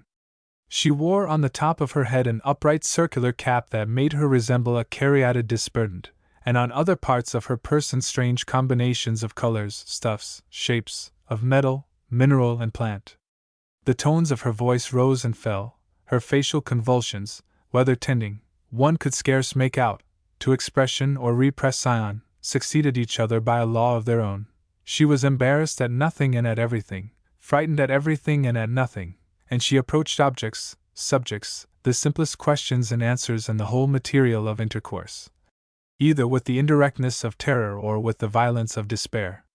These things, none the less, her refinements of oddity and intensities of custom, her betrayal at once of conventions and simplicities, of ease and of agony, her roundabout retarded suggestions and perceptions, still permitted her to strike her guest as irresistibly charming.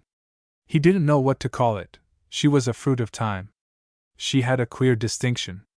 She had been expensively produced, and there would be a good deal more of her to come.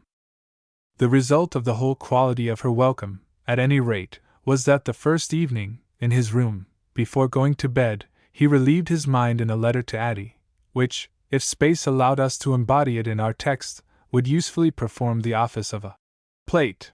It would enable us to present ourselves as profusely illustrated.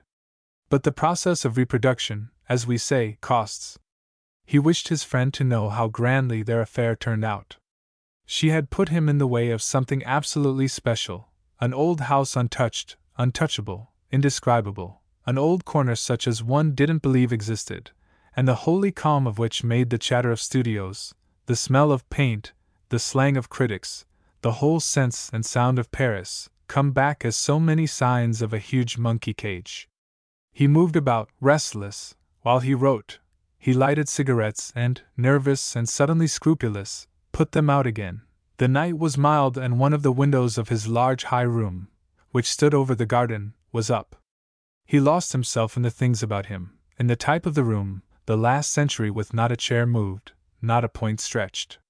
He hung over the objects and ornaments, blissfully few and adorably good, perfect pieces all, and never one, for a change, French. The scene was as rare as some fine old print with the best bits down in the corners. Old books and old pictures, allusions remembered and aspects conjectured, reappeared to him. He knew not what anxious islanders had been trying for in their backward hunt for the homely. But the homely at Flickerbridge was all style, even as style at the same time was mere honesty. The larger, the smaller past, he scarce knew which to call it, was at all events so hushed to sleep round him as he wrote that he had almost a bad conscience about having come. How one might love it, but how one might spoil it! To look at it too hard was positively to make it conscious, and to make it conscious was positively to wake it up. Its only safety, of a truth, was to be left still to sleep in its large fair chambers and under its high clean canopies. He added thus restlessly a line to his letter, maundered round the room again, noted and fingered something else, and then, dropping on the old flowered sofa, sustained by the tight cubes of its cushions, yielded afresh to the cigarette, hesitated, stared, wrote a few words more. He wanted Addie to know, that was what he most felt, unless he perhaps felt more how much she herself would want to. Yes, what he supremely saw was all that Addie would make of it. Up to his neck in it there he fairly turned cold at the sense of suppressed opportunity, of the outrage of privation that his correspondent would retrospectively and, as he even divined with a vague shudder, almost vindicatively nurse. Well, what had happened was that the acquaintance had been kept for her, like a packet enveloped and sealed for delivery, till her attention was free. He saw her there, heard her and felt her, felt how she would feel and how she would, as she usually said, rave. Some of her young compatriots called it yell, and in the reference itself, alas, illustrated their meaning. She would understand the place at any rate, down to the ground. There wasn't the slightest doubt of that. Her sense of it would be exactly like his own, and he could see, in anticipation, just the terms of recognition and rapture in which she would abound. He knew just what she would call quaint, just what she would call bland, just what she would call weird, just what she would call wild. She would take it all in with an intelligence much more fitted than his own, in fact, to deal with what he supposed he must regard as its literary relations. She would have read the long-winded obsolete memoirs and novels that both the figures and the setting ought clearly to remind one of.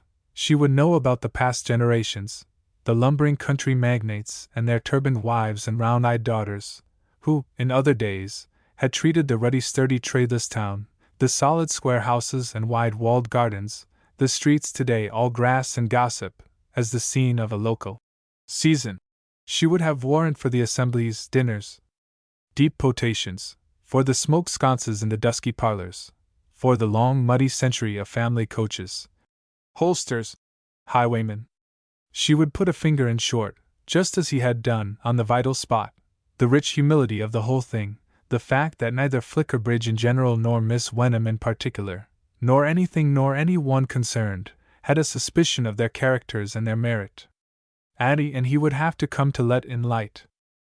He let it in then, little by little, before going to bed, through the 8 or 10 pages he addressed to her, assured her that it was the happiest case in the world, a little picture, yet full of style, too, absolutely composed and transmitted, with tradition, and tradition only, in every stroke, tradition still noiselessly breathing and visibly flushing, marking strange hours in the tall mahogany clocks that were never wound up and that yet audibly ticked on. All the elements, he was sure he should see, would hang together with a charm, presenting his hostess, a strange iridescent fish for the glazed exposure of an aquarium, as afloat in her native medium. He left his letter open on the table, but looking it over next morning, felt of a sudden indisposed to send it. He would keep it to add more, for there would be more to know, yet when 3 days had elapsed he still had not sent it. He sent instead, after delay, a much briefer report, which he was moved to make different, and, for some reason, less vivid. Meanwhile he learned from Miss Wenham how Addie had introduced him. It took time to arrive with her at that point, but after the Rubicon was crossed they went far afield. Chapter 4. Oh yes, she said you were engaged to her? That was why, since I had broken out, she thought I might like to see you, as I assure you I've been so delighted to. But aren't you? The good lady asked as if she saw in his face some ground for doubt. Assuredly, if she says so.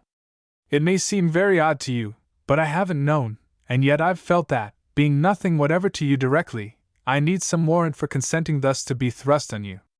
We were, the young man explained, engaged a year ago, but since then, if you don't mind my telling you such things, I feel now as if I could tell you anything. I haven't quite known how I stand. It hasn't seemed we were in a position to marry. Things are better now, but I haven't quite known how she'd see them. They were so bad 6 months ago that I understood her, I thought, as breaking off.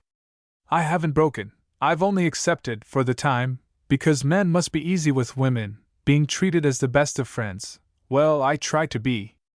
I wouldn't have come here if I hadn't been. I thought it would be charming for her to know you, when I heard from her the extraordinary way you had dawned upon her, and charming therefore if I could help her to it. And if I'm helping you to know her, he went on, isn't that charming too? Oh, I so want to, Miss Wenham murmured in her unpractical impersonal way. You're so different, she wistfully declared. It's you, if I may respectfully, ecstatically say so, who are different. That's the point of it all. I'm not sure that anything so terrible really ought to happen to you as to know us. Well, said Miss Wenham, I do know you a little by this time, don't I? And I don't find it terrible. It's a delightful change for me. Oh, I'm not sure you ought to have a delightful change. Why not, if you do? Ah, I can bear it. I'm not sure you can. I'm too bad to spoil, I am spoiled. I'm nobody, in short, I'm nothing. I've no type. You're all type. It has taken delicious long years of security and monotony to produce you. You fit your frame with a perfection only equaled by the perfection with which your frame fits you. So this admirable old house, all time softened white within and time faded red without, so everything that surrounds you here and that has, by some extraordinary mercy, escaped the inevitable fate of exploitation, so it all, I say, is the sort of thing that, were it the least bit to fall to pieces, could never, never more be put together again.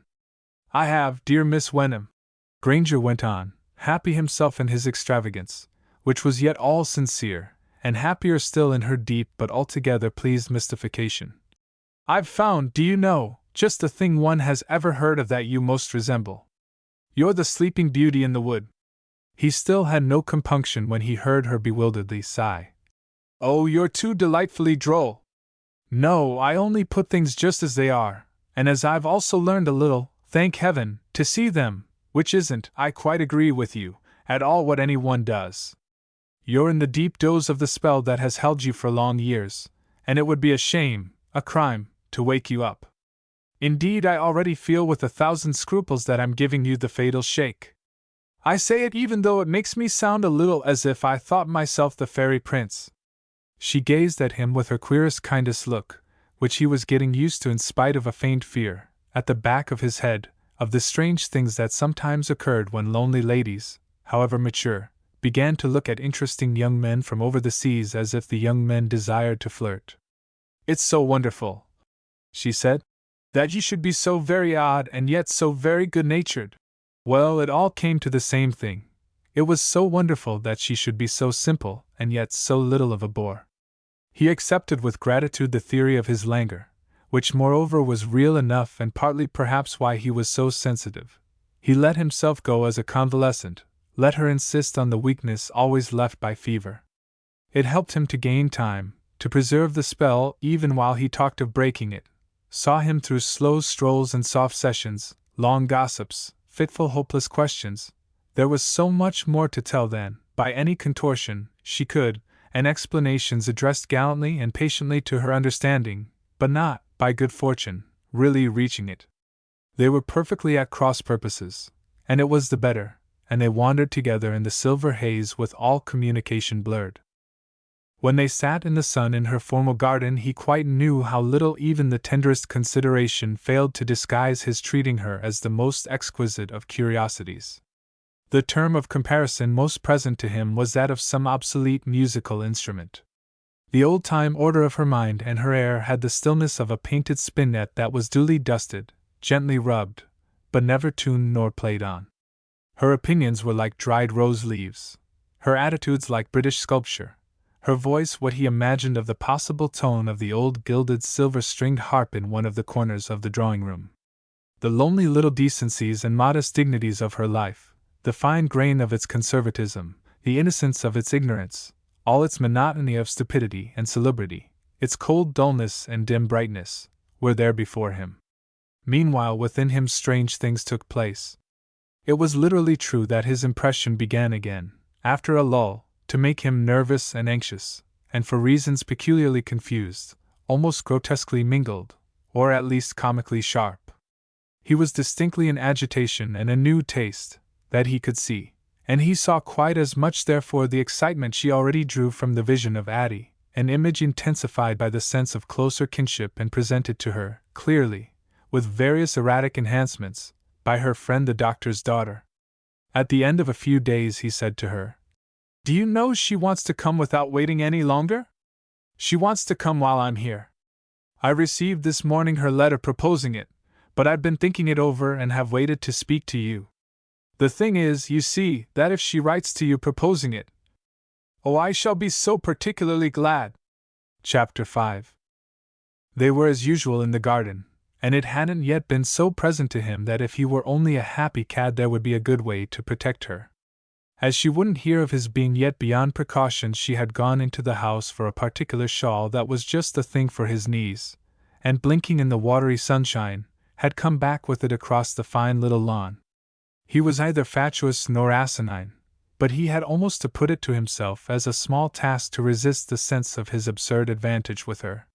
It filled him with horror and awkwardness, made him think of he didn't know what, recalled something of Maupassant's, the smitten Miss Harriet, and her tragic fate. There was a preposterous possibility, yes, he held the strings quite in his hands, of keeping the treasure for himself. That was the art of life, what the real artist would consistently do. He would close the door on his impression, treat it as a private museum. He would see that he could lounge and linger there, live with wonderful things there, lie up there to rest and refit. For himself he was sure that after a little he should be able to paint there, do things in a key he had never thought of before. When she brought him the rug he took it from her and made her sit down on the bench and resume her knitting, then, passing behind her with a laugh, he placed it over her own shoulders, after which he moved to and fro before her, his hands in his pockets and his cigarette in his teeth. He was ashamed of the cigarette, a villainous false note, but she allowed, liked, begged him to smoke, and what he said to her on it, in one of the pleasantries she benevolently missed, was that he did so for fear of doing worse. That only showed how the end was really in sight. "I dare say it will strike you as quite awful, what I'm going to say to you, but I can't help it. I speak out of the depths of my respect for you. It will seem to you horrid disloyalty to poor Addie. Yes, there we are, there I am at least in my naked monstrosity." He stopped and looked at her till she might have been almost frightened. "Don't let her come. Tell her not to. I've tried to prevent it, but she suspects." The poor woman wondered. "Suspects?" "Well, I drew it, in writing to her, on reflection, as mild as I could, having been visited in the watches of the night by the instinct of what might happen. Something told me to keep back my first letter, in which, under the first impression, I myself rashly raved, and I concocted instead of it an insincere and guarded report. But guarded as I was, I clearly didn't keep you down, as we say, enough. The wonder of your color, daub you over with gray as I might, must have come through and told the tale. She scents battle from afar, by which I mean she scents quaintness, but keep her off. It's hideous, what I'm saying, but I owe it to you. I owe it to the world. She'll kill you. You mean I shan't get on with her? Oh, fatally. See how I have. And see how you have with me. She's intelligent, moreover, remarkably pretty, remarkably good.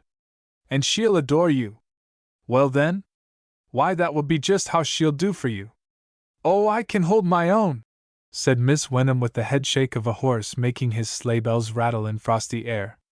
Ah, but you can't hold hers. She'll rave about you. She'll write about you.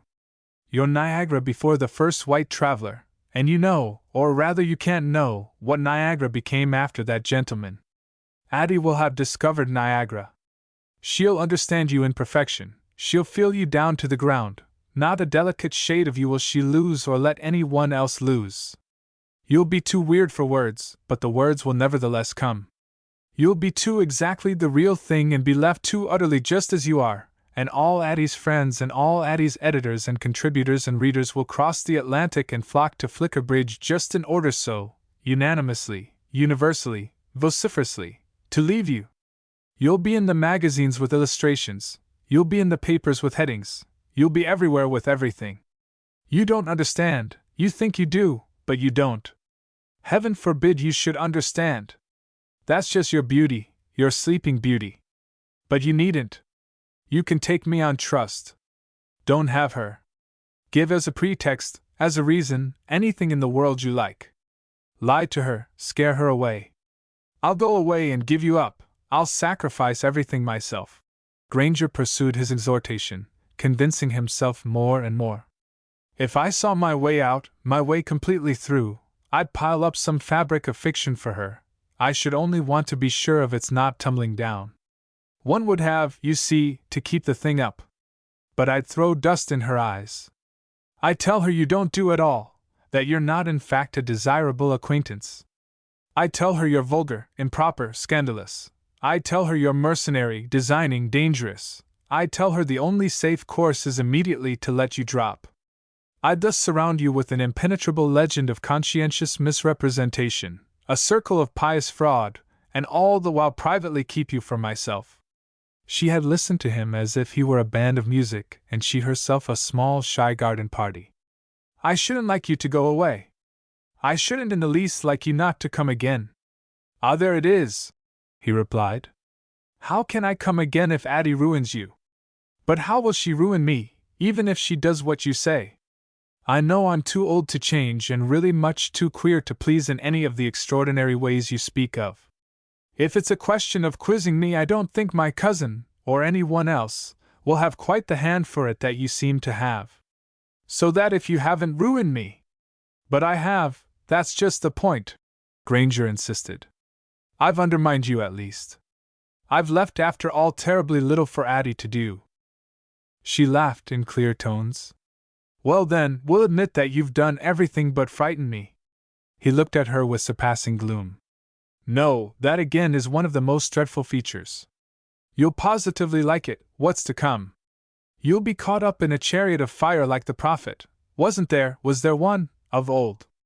That's exactly why, if one could but have done it, you'd have been to be kept ignorant and helpless. There's something or other in Latin that says it's the finest things that change the most easily for the worse. You already enjoy your dishonor and revel in your shame. It's too late, you're lost. Chapter 6. All this was as pleasant a manner of passing the time as any other, for it didn't prevent his old world corner from closing round him more entirely, nor stand in the way of his making out from day to day some new source as well as some new effect of its virtue. He was really scared at moments at some of the liberties he took in talk, at finding himself so familiar, for the great note of the place was just that a certain modern ease had never crossed its threshold, that quick intimacies and quick oblivions were a stranger to its air. It had known in all its days no rude, no loud invasion. Serenely unconscious of most contemporary things, it had been so of nothing so much as of the diffused social practice of running in and out. Granger held his breath on occasions to think how Addie would run. There were moments when, more than at others, for some reason, he heard her step on the staircase and her cry in the hall. If he nevertheless played freely with the idea with which we have shown him as occupied, it wasn't that in all palpable ways he didn't sacrifice so far as mortally possible to stillness. He only hovered, ever so lightly, to take up again his thread. She wouldn't hear of his leaving her, of his being in the least fit again, as she said, to travel. She spoke of the journey to London, which was in fact a matter of many hours, as an experiment fraught with lurking complications. He added then day to day, yet only hereby, as he reminded her, giving other complications a larger chance to multiply. He kept it before her, when there was nothing else to do, that she must consider, after which he had his times of fear that she perhaps really would make for him this sacrifice. He knew she had ridden again to Paris, and knew he must himself again write, a situation abounding for each in the elements of a plight. If he stayed so long, why then he wasn't better, and if he wasn't better, Addie might take it into her head.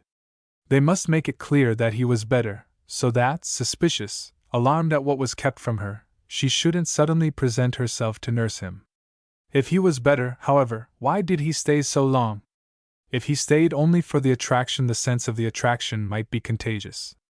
This was what finally grew clearest for him, so that he had for his mild disciple hours of still sharper prophecy. It consorted with his fancy to represent to her that their young friend had been by this time unsparingly warned, but nothing could be plainer than that this was ineffectual so long as he himself resisted the ordeal. To plead that he remained because he was too weak to move was only to throw themselves back on the other horn of their dilemma.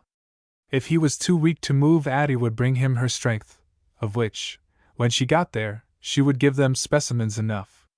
One morning he broke out at breakfast with an intimate conviction. They'd see that she was actually starting, they'd receive a wire by noon.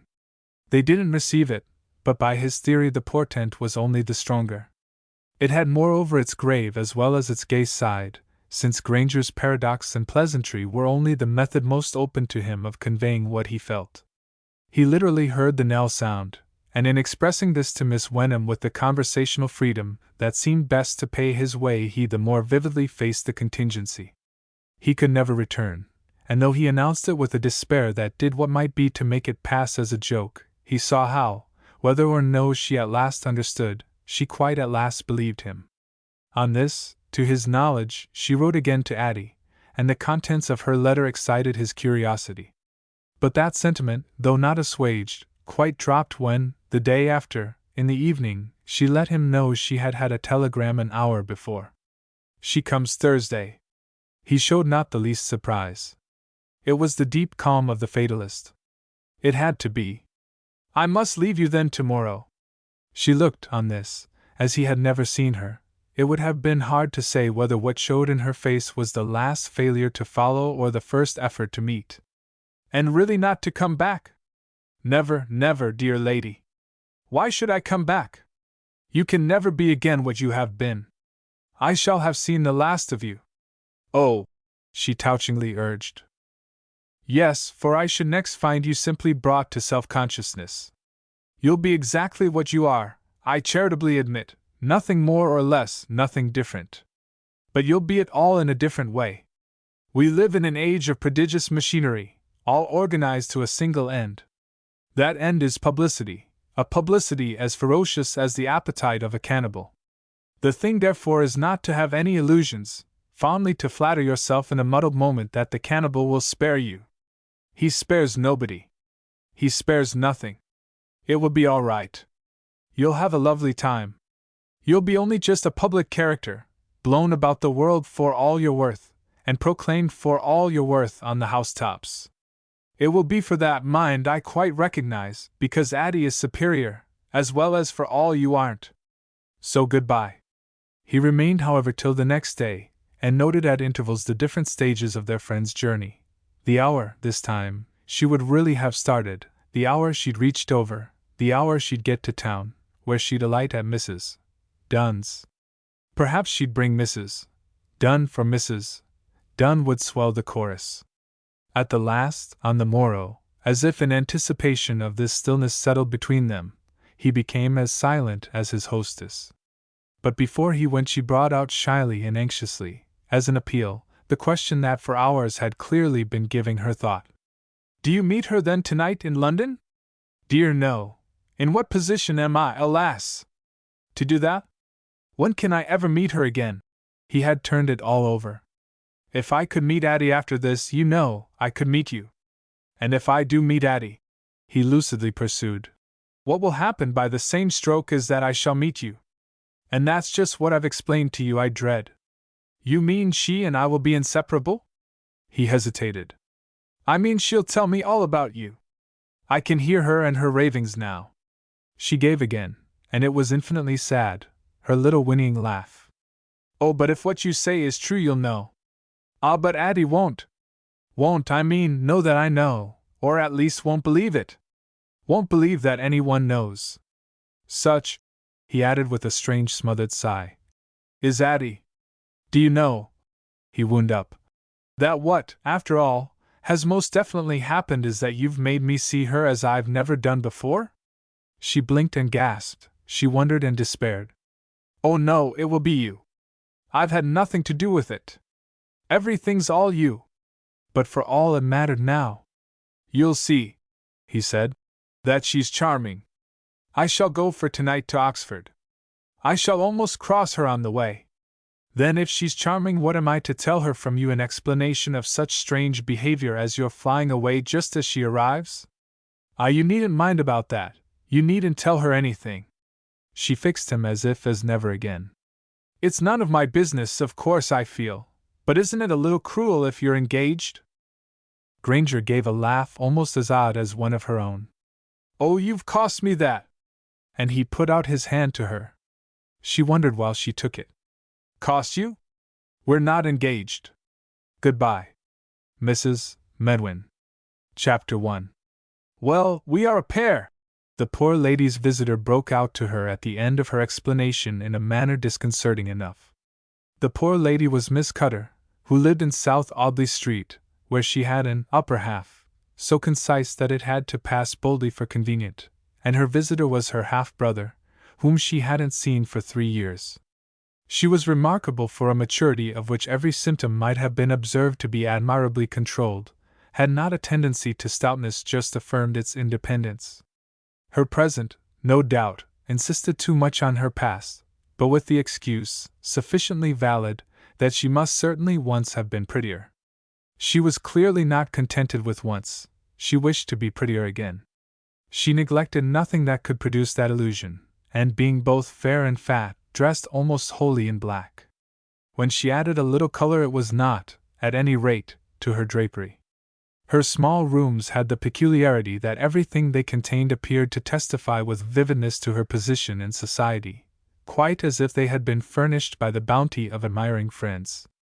They were adorned indeed almost exclusively with objects that nobody buys, as had more than once been remarked by spectators of her own sex, for herself, and would have been luxurious if luxury consisted mainly in photographic portraits slashed across with signatures, in baskets of flowers beribboned with the cards of passing compatriots, and in a neat collection of red volumes, blue volumes, alphabetical volumes, aids to London lucidity, of every sort, devoted to addresses and engagements.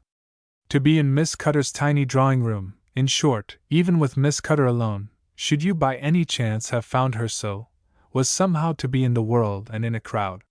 It was like an agency, it bristled with particulars. This was what the tall, lean, loose gentleman lounging there before her might have appeared to read in the suggestive scene over which, while she talked to him, his eyes moved without haste and without rest. "Oh, come, Mamie!" he occasionally threw off, and the words were evidently connected with the impression thus absorbed. His comparative youth spoke of waste even as her positive, her too positive, spoke of economy. There was only one thing, that is, to make up in him for everything he had lost, though it was distinct enough indeed that this thing might sometimes serve.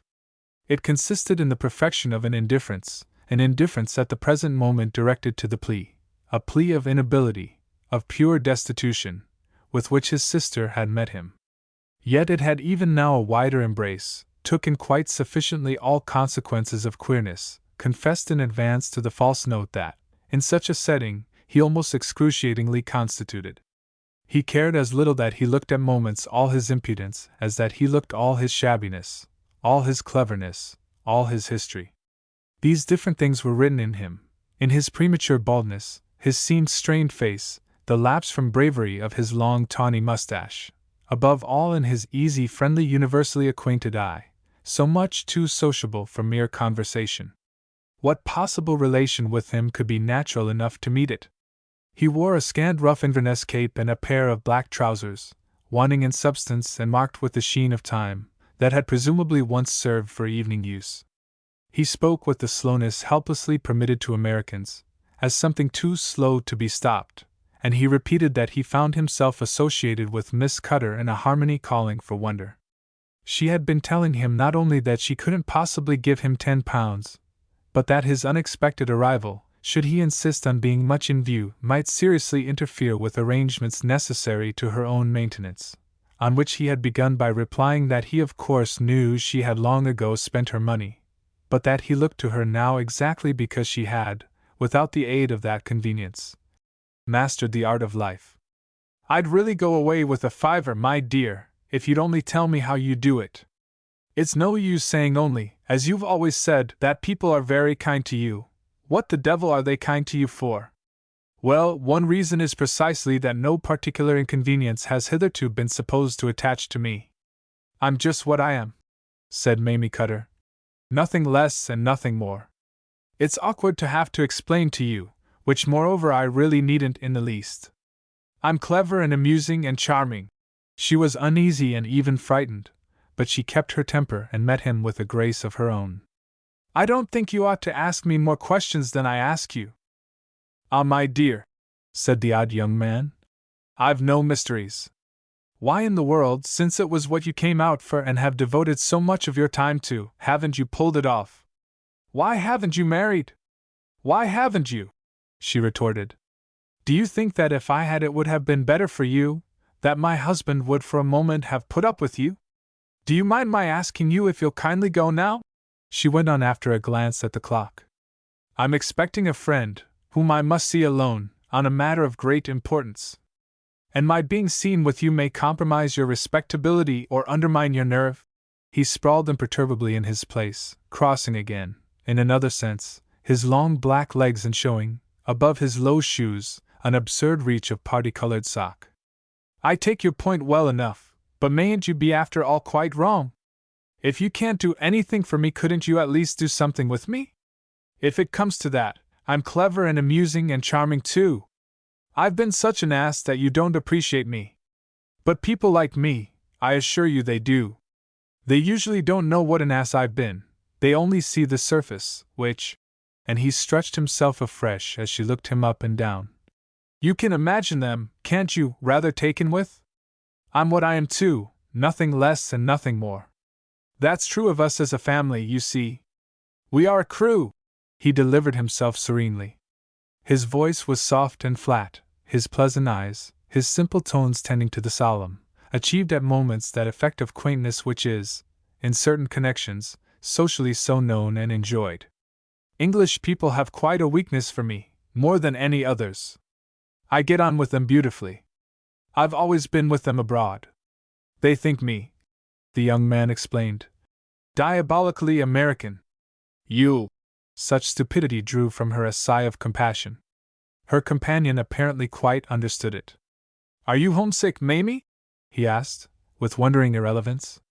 The manner of the question made her, for some reason, in spite of her preoccupations, break into a laugh.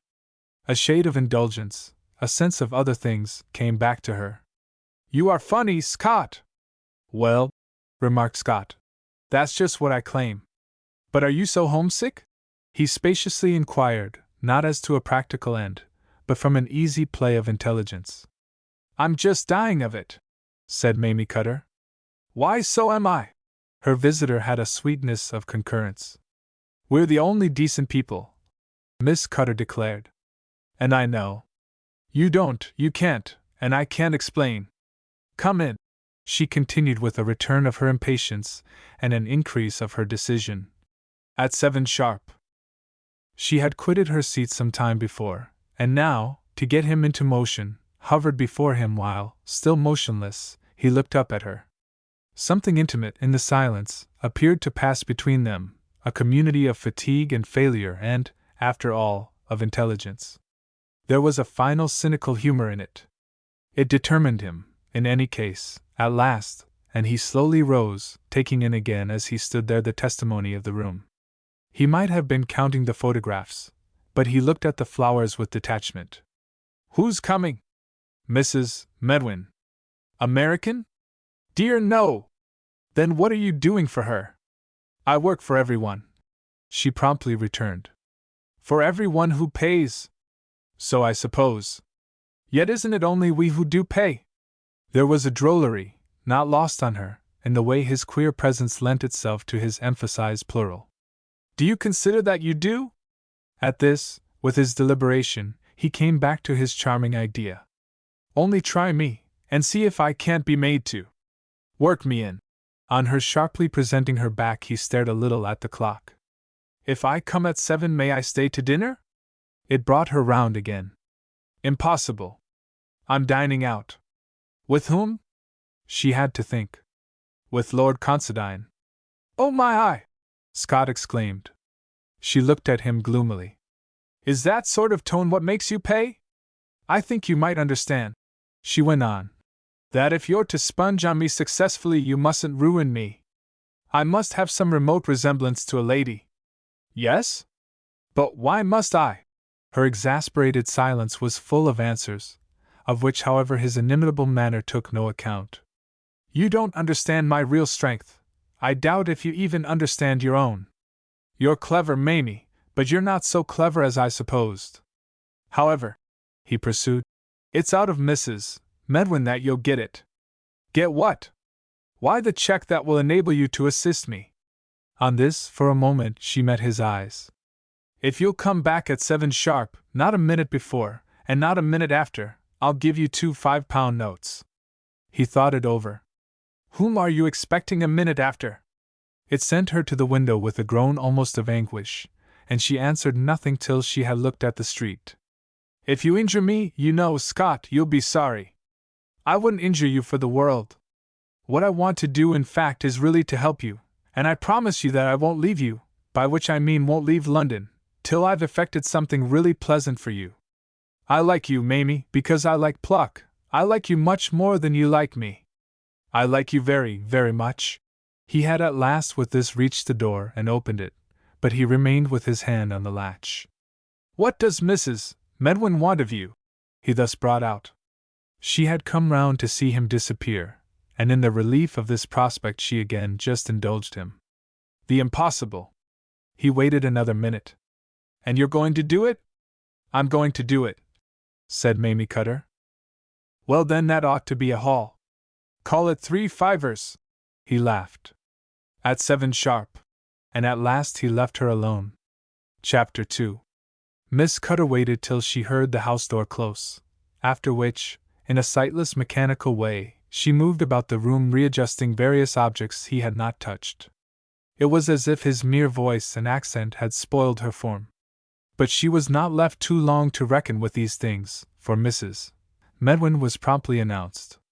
This lady was not more than her hostess. In the first flush of her youth, her appearance, the scattered remains of beauty manipulated by taste, resembled one of the light repasts in which the fragments of yesterday's dinner figure with a conscious ease that makes up for the want of presence.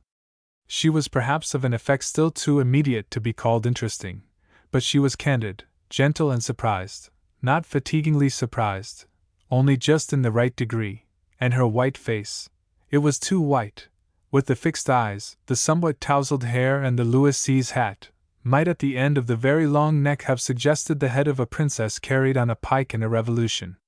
She immediately took up the business that had brought her, with the air, however, of drawing from the omens then discernible less confidence than she had hoped.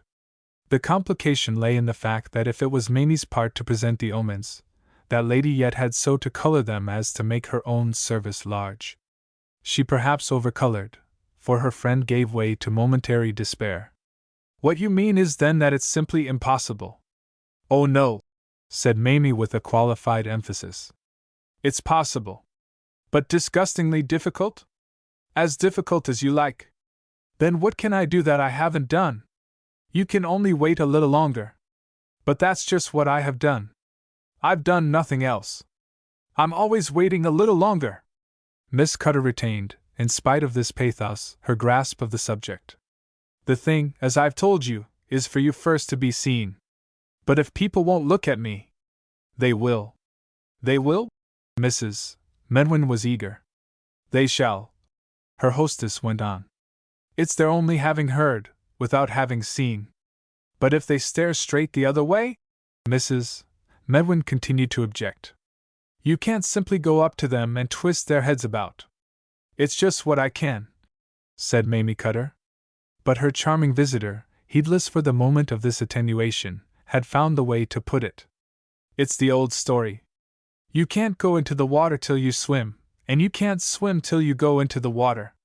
I can't be spoken to till I'm seen, but I can't be seen till I'm spoken to. She met this lucidity, Miss Cutter, with but an instant's lapse. You say I can't twist their heads about. But I have twisted them. It had been quietly produced, but it gave her companion a jerk. They say yes? She summed it up. All but one. She says no? Mrs. Medwin thought, then jumped. Lady Wantridge? Miss Cutter, as more delicate, only bowed admission. I shall see her either this afternoon or late tomorrow. But she has written. Her visitor wondered again. May I see her letter? No. She spoke with decision. But I shall square her. Then how? Well, and Miss Cutter, as if looking upward for inspiration, fixed her eyes a while on the ceiling. Well, it will come to me. Mrs. Medwin watched her. It was impressive. And will they come to you, the others? This question drew out the fact that they would, so far at least as they consisted of Lady Edward, Lady Belhouse and Mrs. Pouncer, who had engaged to muster, at the signal of tea, on the 14th, prepared, as it were, for the worst.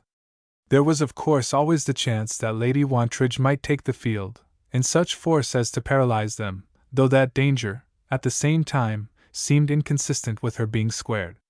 It didn't perhaps all quite ideally hang together, but what it sufficiently came to was that if she was the one who could do most for a person in Mrs. Medwin's position, she was also the one who could do most against. It would therefore be distinctly what our friend familiarly spoke of as collar work. The effect of these mixed considerations was at any rate that Mamie eventually acquiesced in the idea, handsomely thrown out by her client, that she should have an advance to go on with. Miss Cutter confessed that it seemed at times as if one scarce could go on, but the advance was, in spite of this delicacy, still more delicately made in the form of a banknote, several sovereigns, some loose silver, and 2 coppers, the whole contents of her purse, neatly disposed by Mrs. Medwin on one of the tiny tables. It seemed to clear the air for deeper intimacies, the fruit of which was that Mamie, lonely after all in her crowd and always more helpful than helped, eventually brought out that the way Scott had been going on was what seemed momentarily to overshadow her own power to do so. I've had a dissent from him. But she had to explain. My half-brother, Scott Homer. A wretch. What kind of a wretch? Every kind.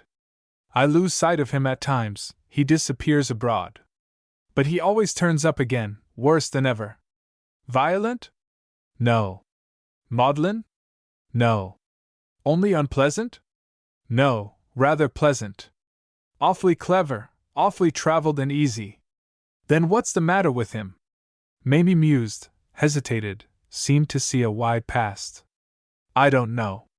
Something in the background? Then, as her friend was silent. Something queer about cards? Mrs. Medwin threw off. I don't know, and I don't want to. Ah, well, I'm sure I don't. Mrs. Medwin returned with spirit. The note of sharpness was perhaps also a little in the observation she made as she gathered herself to go. Do you mind my saying something? Mamie took her eyes quickly from the money on the little stand. You may say what you like. I only mean that anything awkward you may have to keep out of the way does seem to make more wonderful, doesn't it, that you should have got just where you are? I allude, you know, to your position. I see. Miss Cutter somewhat coldly smiled. To my power. So awfully remarkable in an American. Are you like us so? Mrs. Medwin candidly considered. But we don't, dearest. Her companion's smile brightened. Then why do you come to me?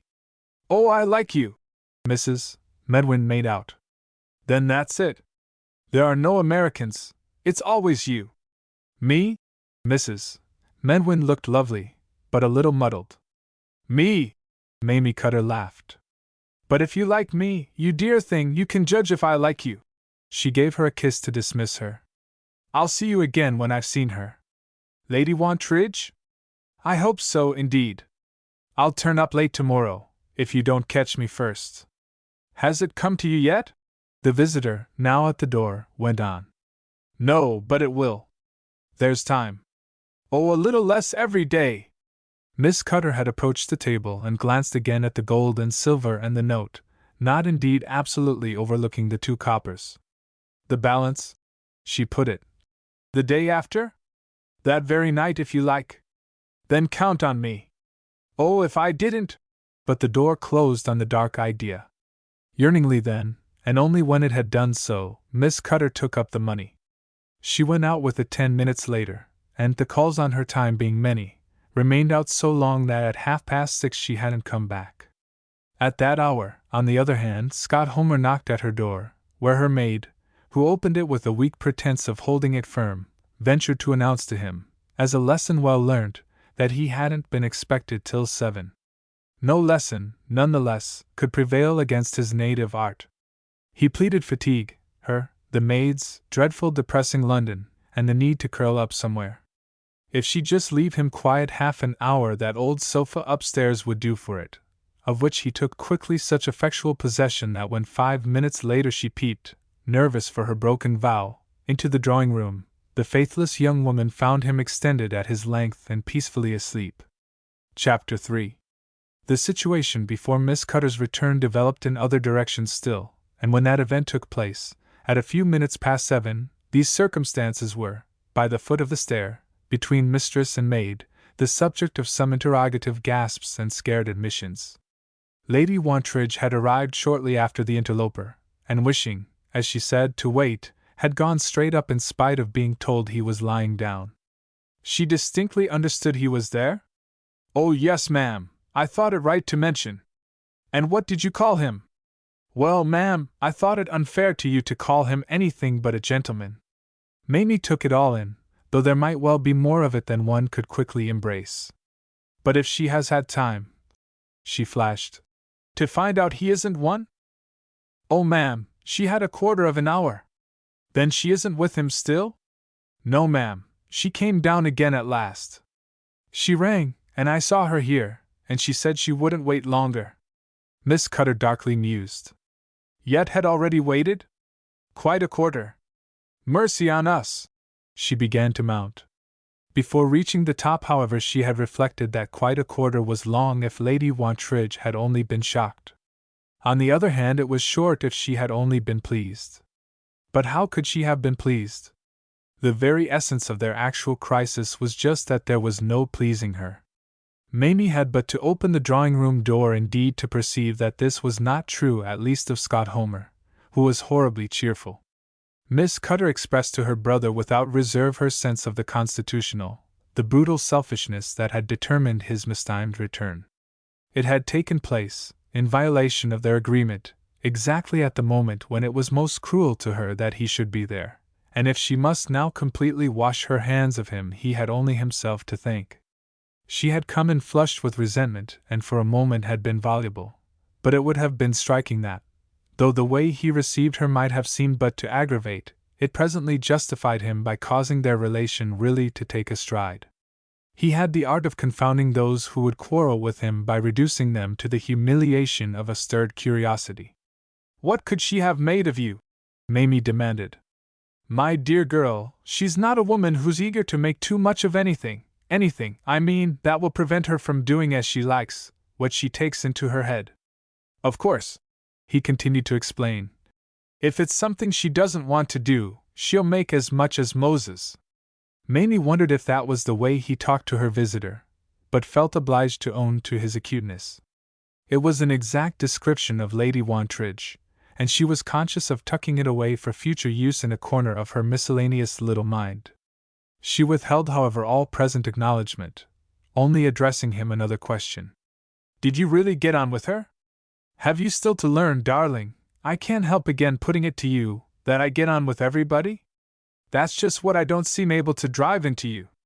Only see how I get on with you. She almost stood corrected. What I mean is, of course, whether she made love to me? Shyly yet, or because shamefully? She would certainly have liked awfully to stay. Then why didn't she? Because, on account of some other matter, and I could see it was true, she hadn't time. 20 minutes she was here less, were all she came to give you. So don't be afraid I've frightened her away. She'll come back. Mamie thought it over. Yet you didn't go with her to the door?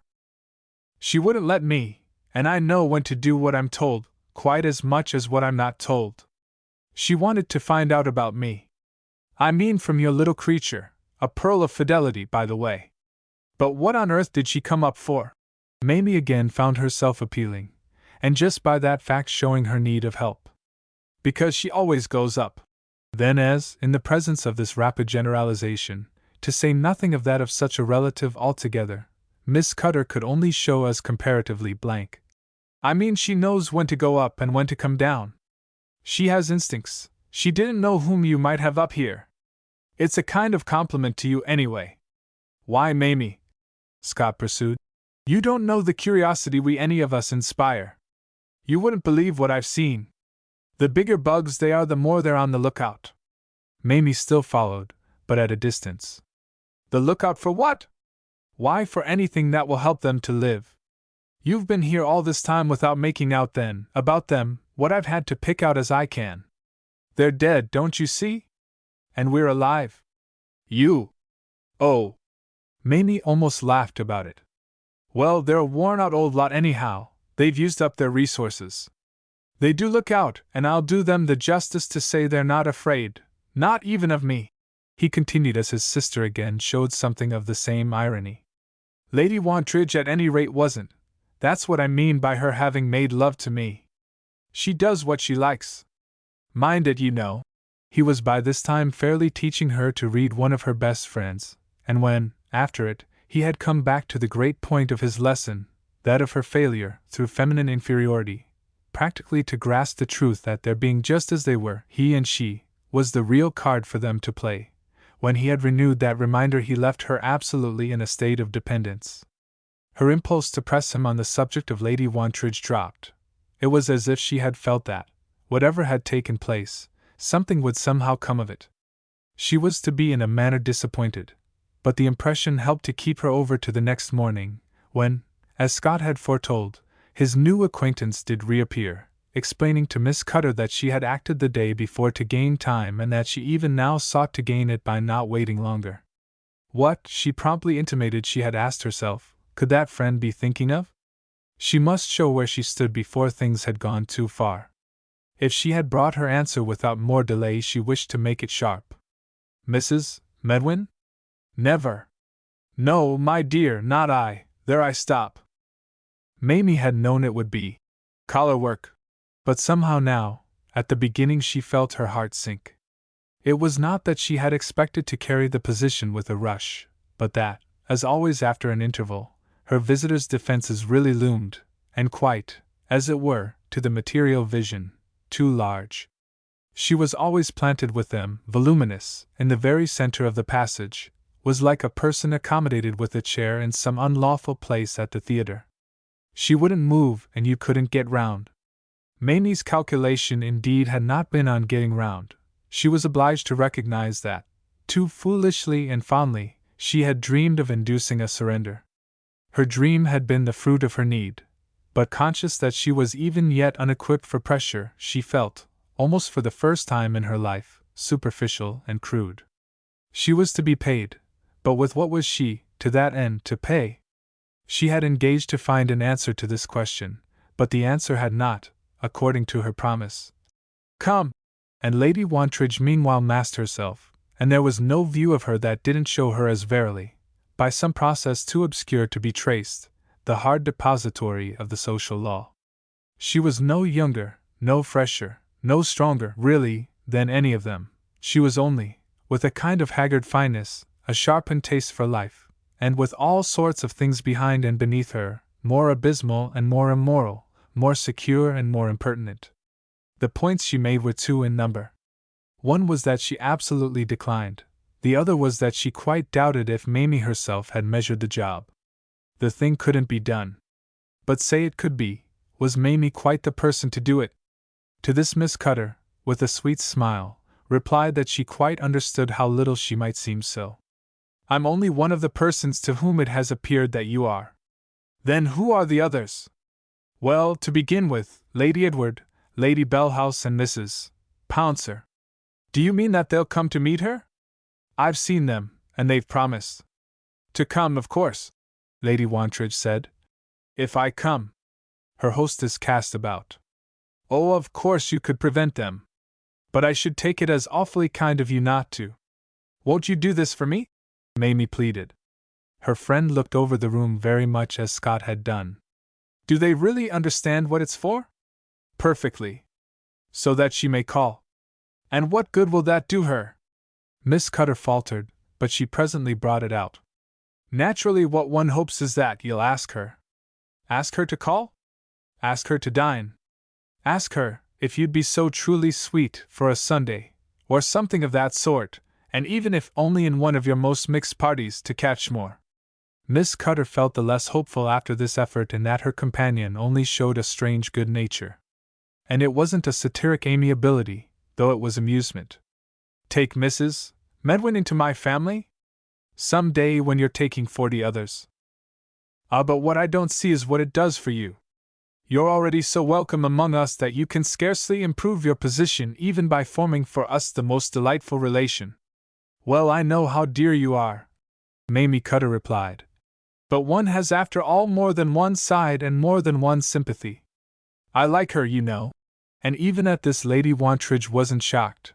She showed that ease and blandness which were her way, unfortunately, of being most impossible. She remarked that she might listen to such things, because she was clever enough for them not to matter, only Mamie should take care how she went about saying them at large. When she became definite, however, in a minute, on the subject of the public facts, Miss Cutter soon found herself ready to make her own concession. Of course she didn't dispute them, there they were. They were unfortunately on record, and nothing was to be done about them but to. Mamie found it in truth at this point a little difficult. Well, what? Pretend already to have forgotten them? Why not, when you've done it in so many other cases? There are no other cases so bad. One meets them at any rate as they come. Some you can manage, others you can't. It's no use, you must give them up. They're past patching, there's nothing to be done with them. There's nothing accordingly to be done with Mrs. Medwin but to put her off. And Lady Wantridge rose to her height. Well, you know, I do things. Mamie quavered with a smile so strained that it partook of exultation. You help people? Oh yes, I've known you to do wonders. But stick, said Lady Wantridge with strong and cheerful emphasis, to your Americans. Miss Cutter, gazing, got up. You don't do justice, Lady Wantridge, to your own compatriots. Some of them are really charming.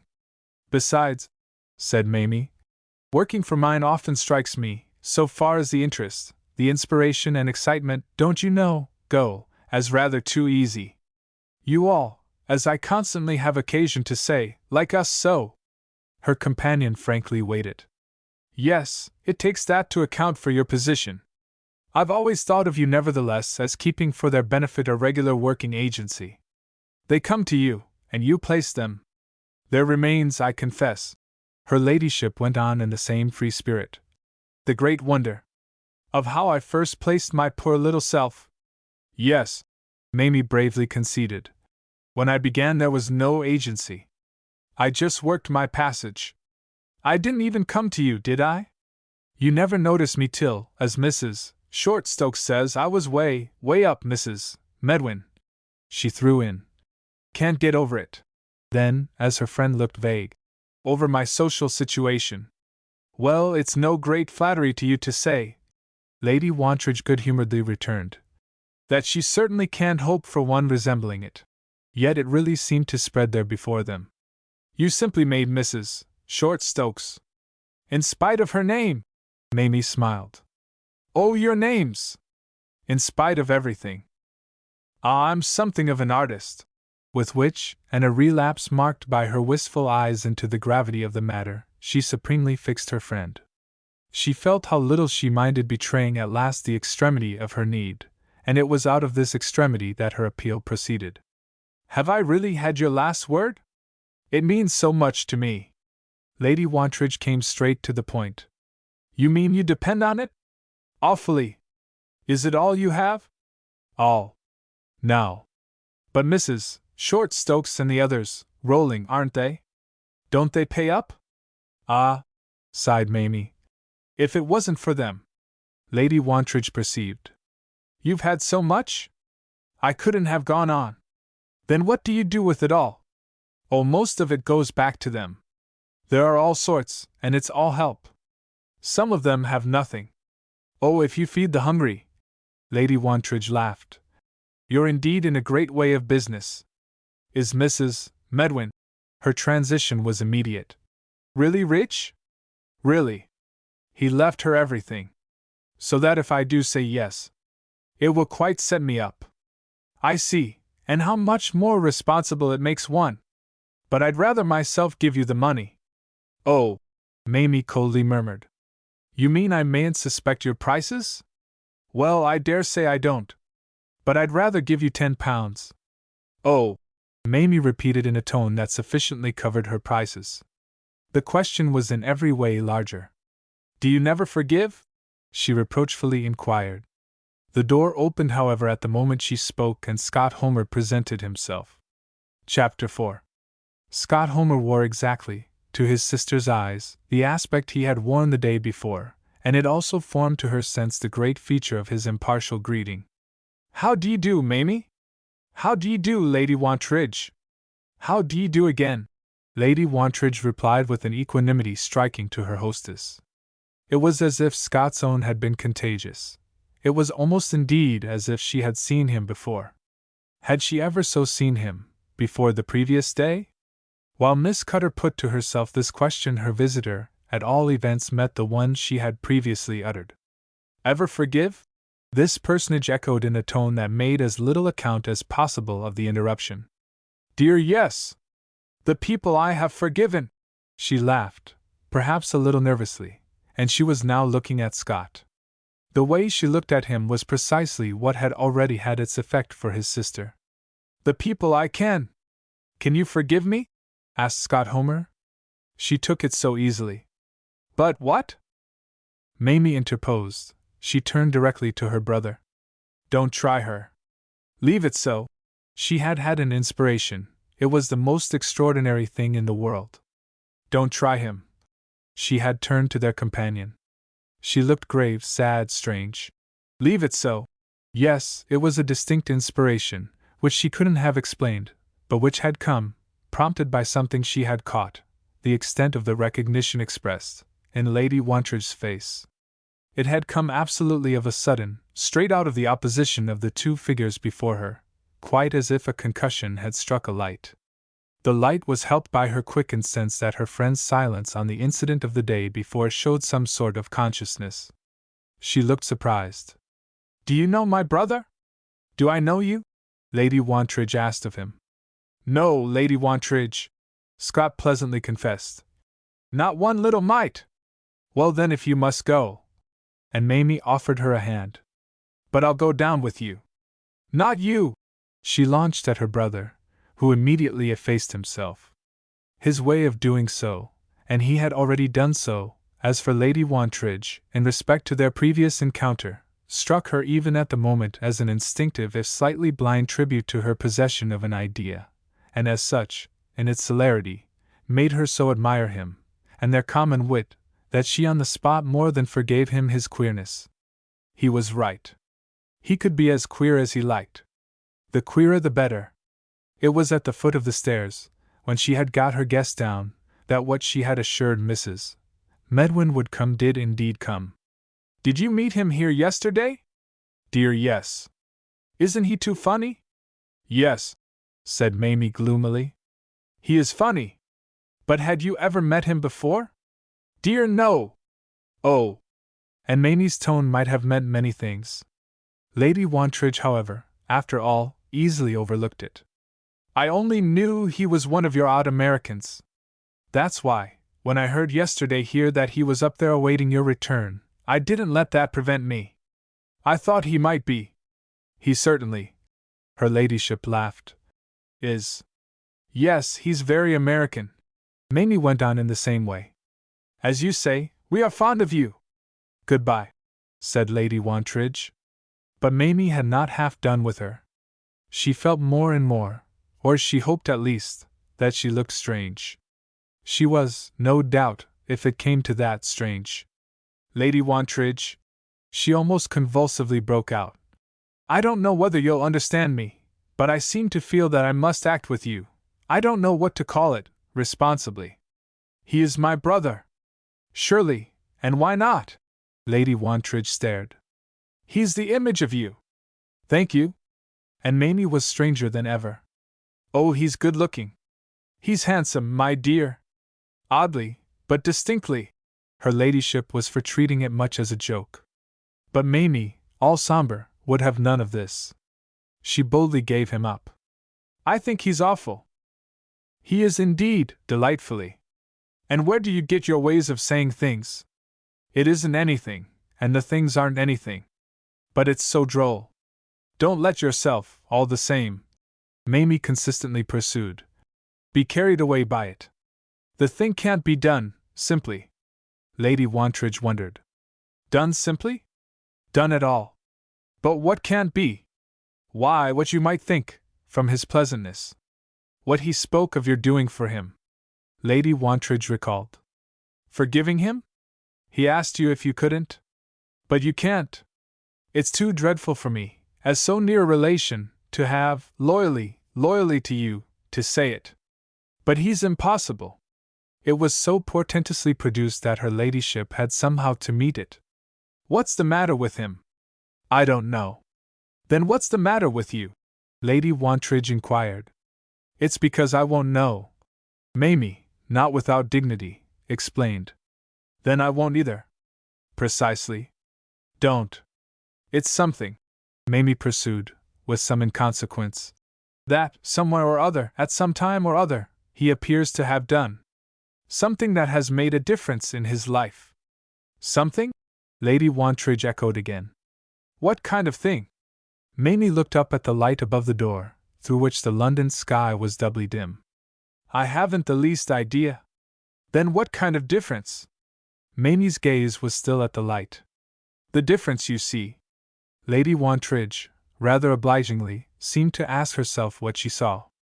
But I don't see any.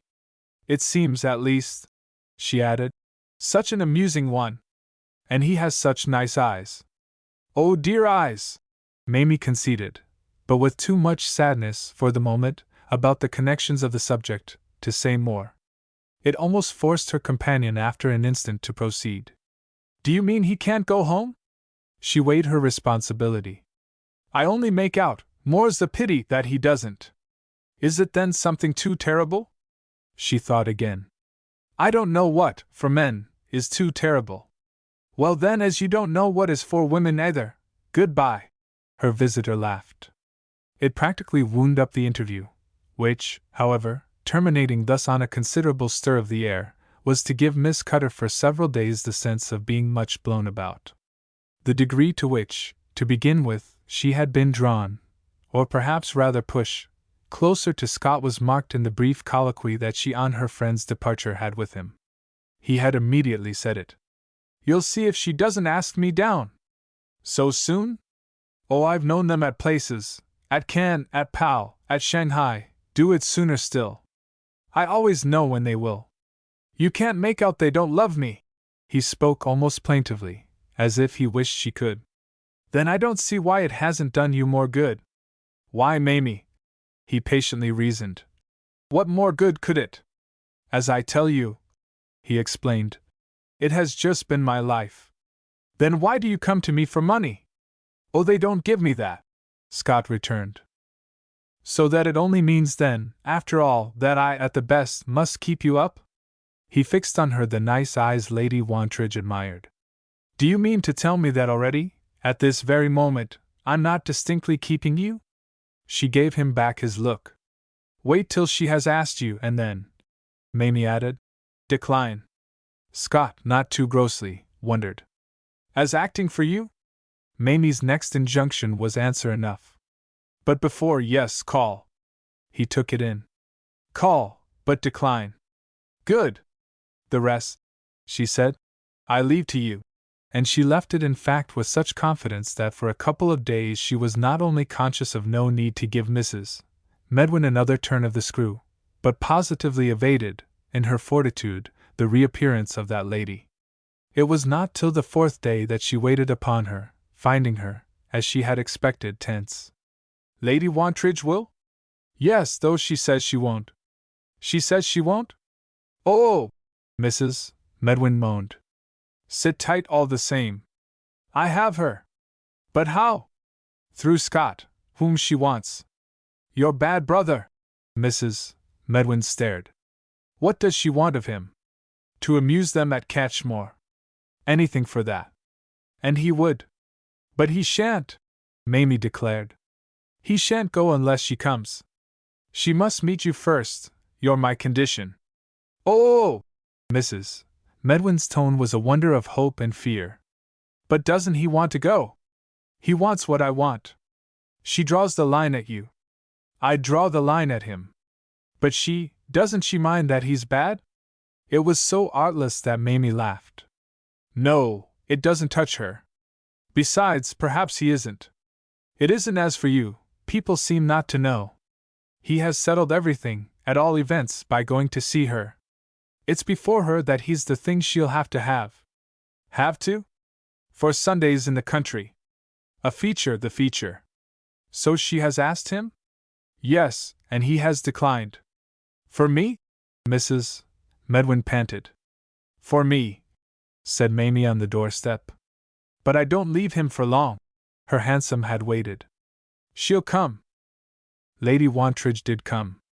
She met in South Audley Street, on the 14th, at tea, the ladies whom Mamie had named to her, together with 3 or 4 others, and it was rather a master stroke for Miss Cutter that if Mrs. Medwin was modestly present, Scott Homer was as markedly not. This occasion, however, is a medal that would take rare casting, as would also, for that matter, even the minor light and shade, the lower relief, of the pecuniary transaction that Mrs.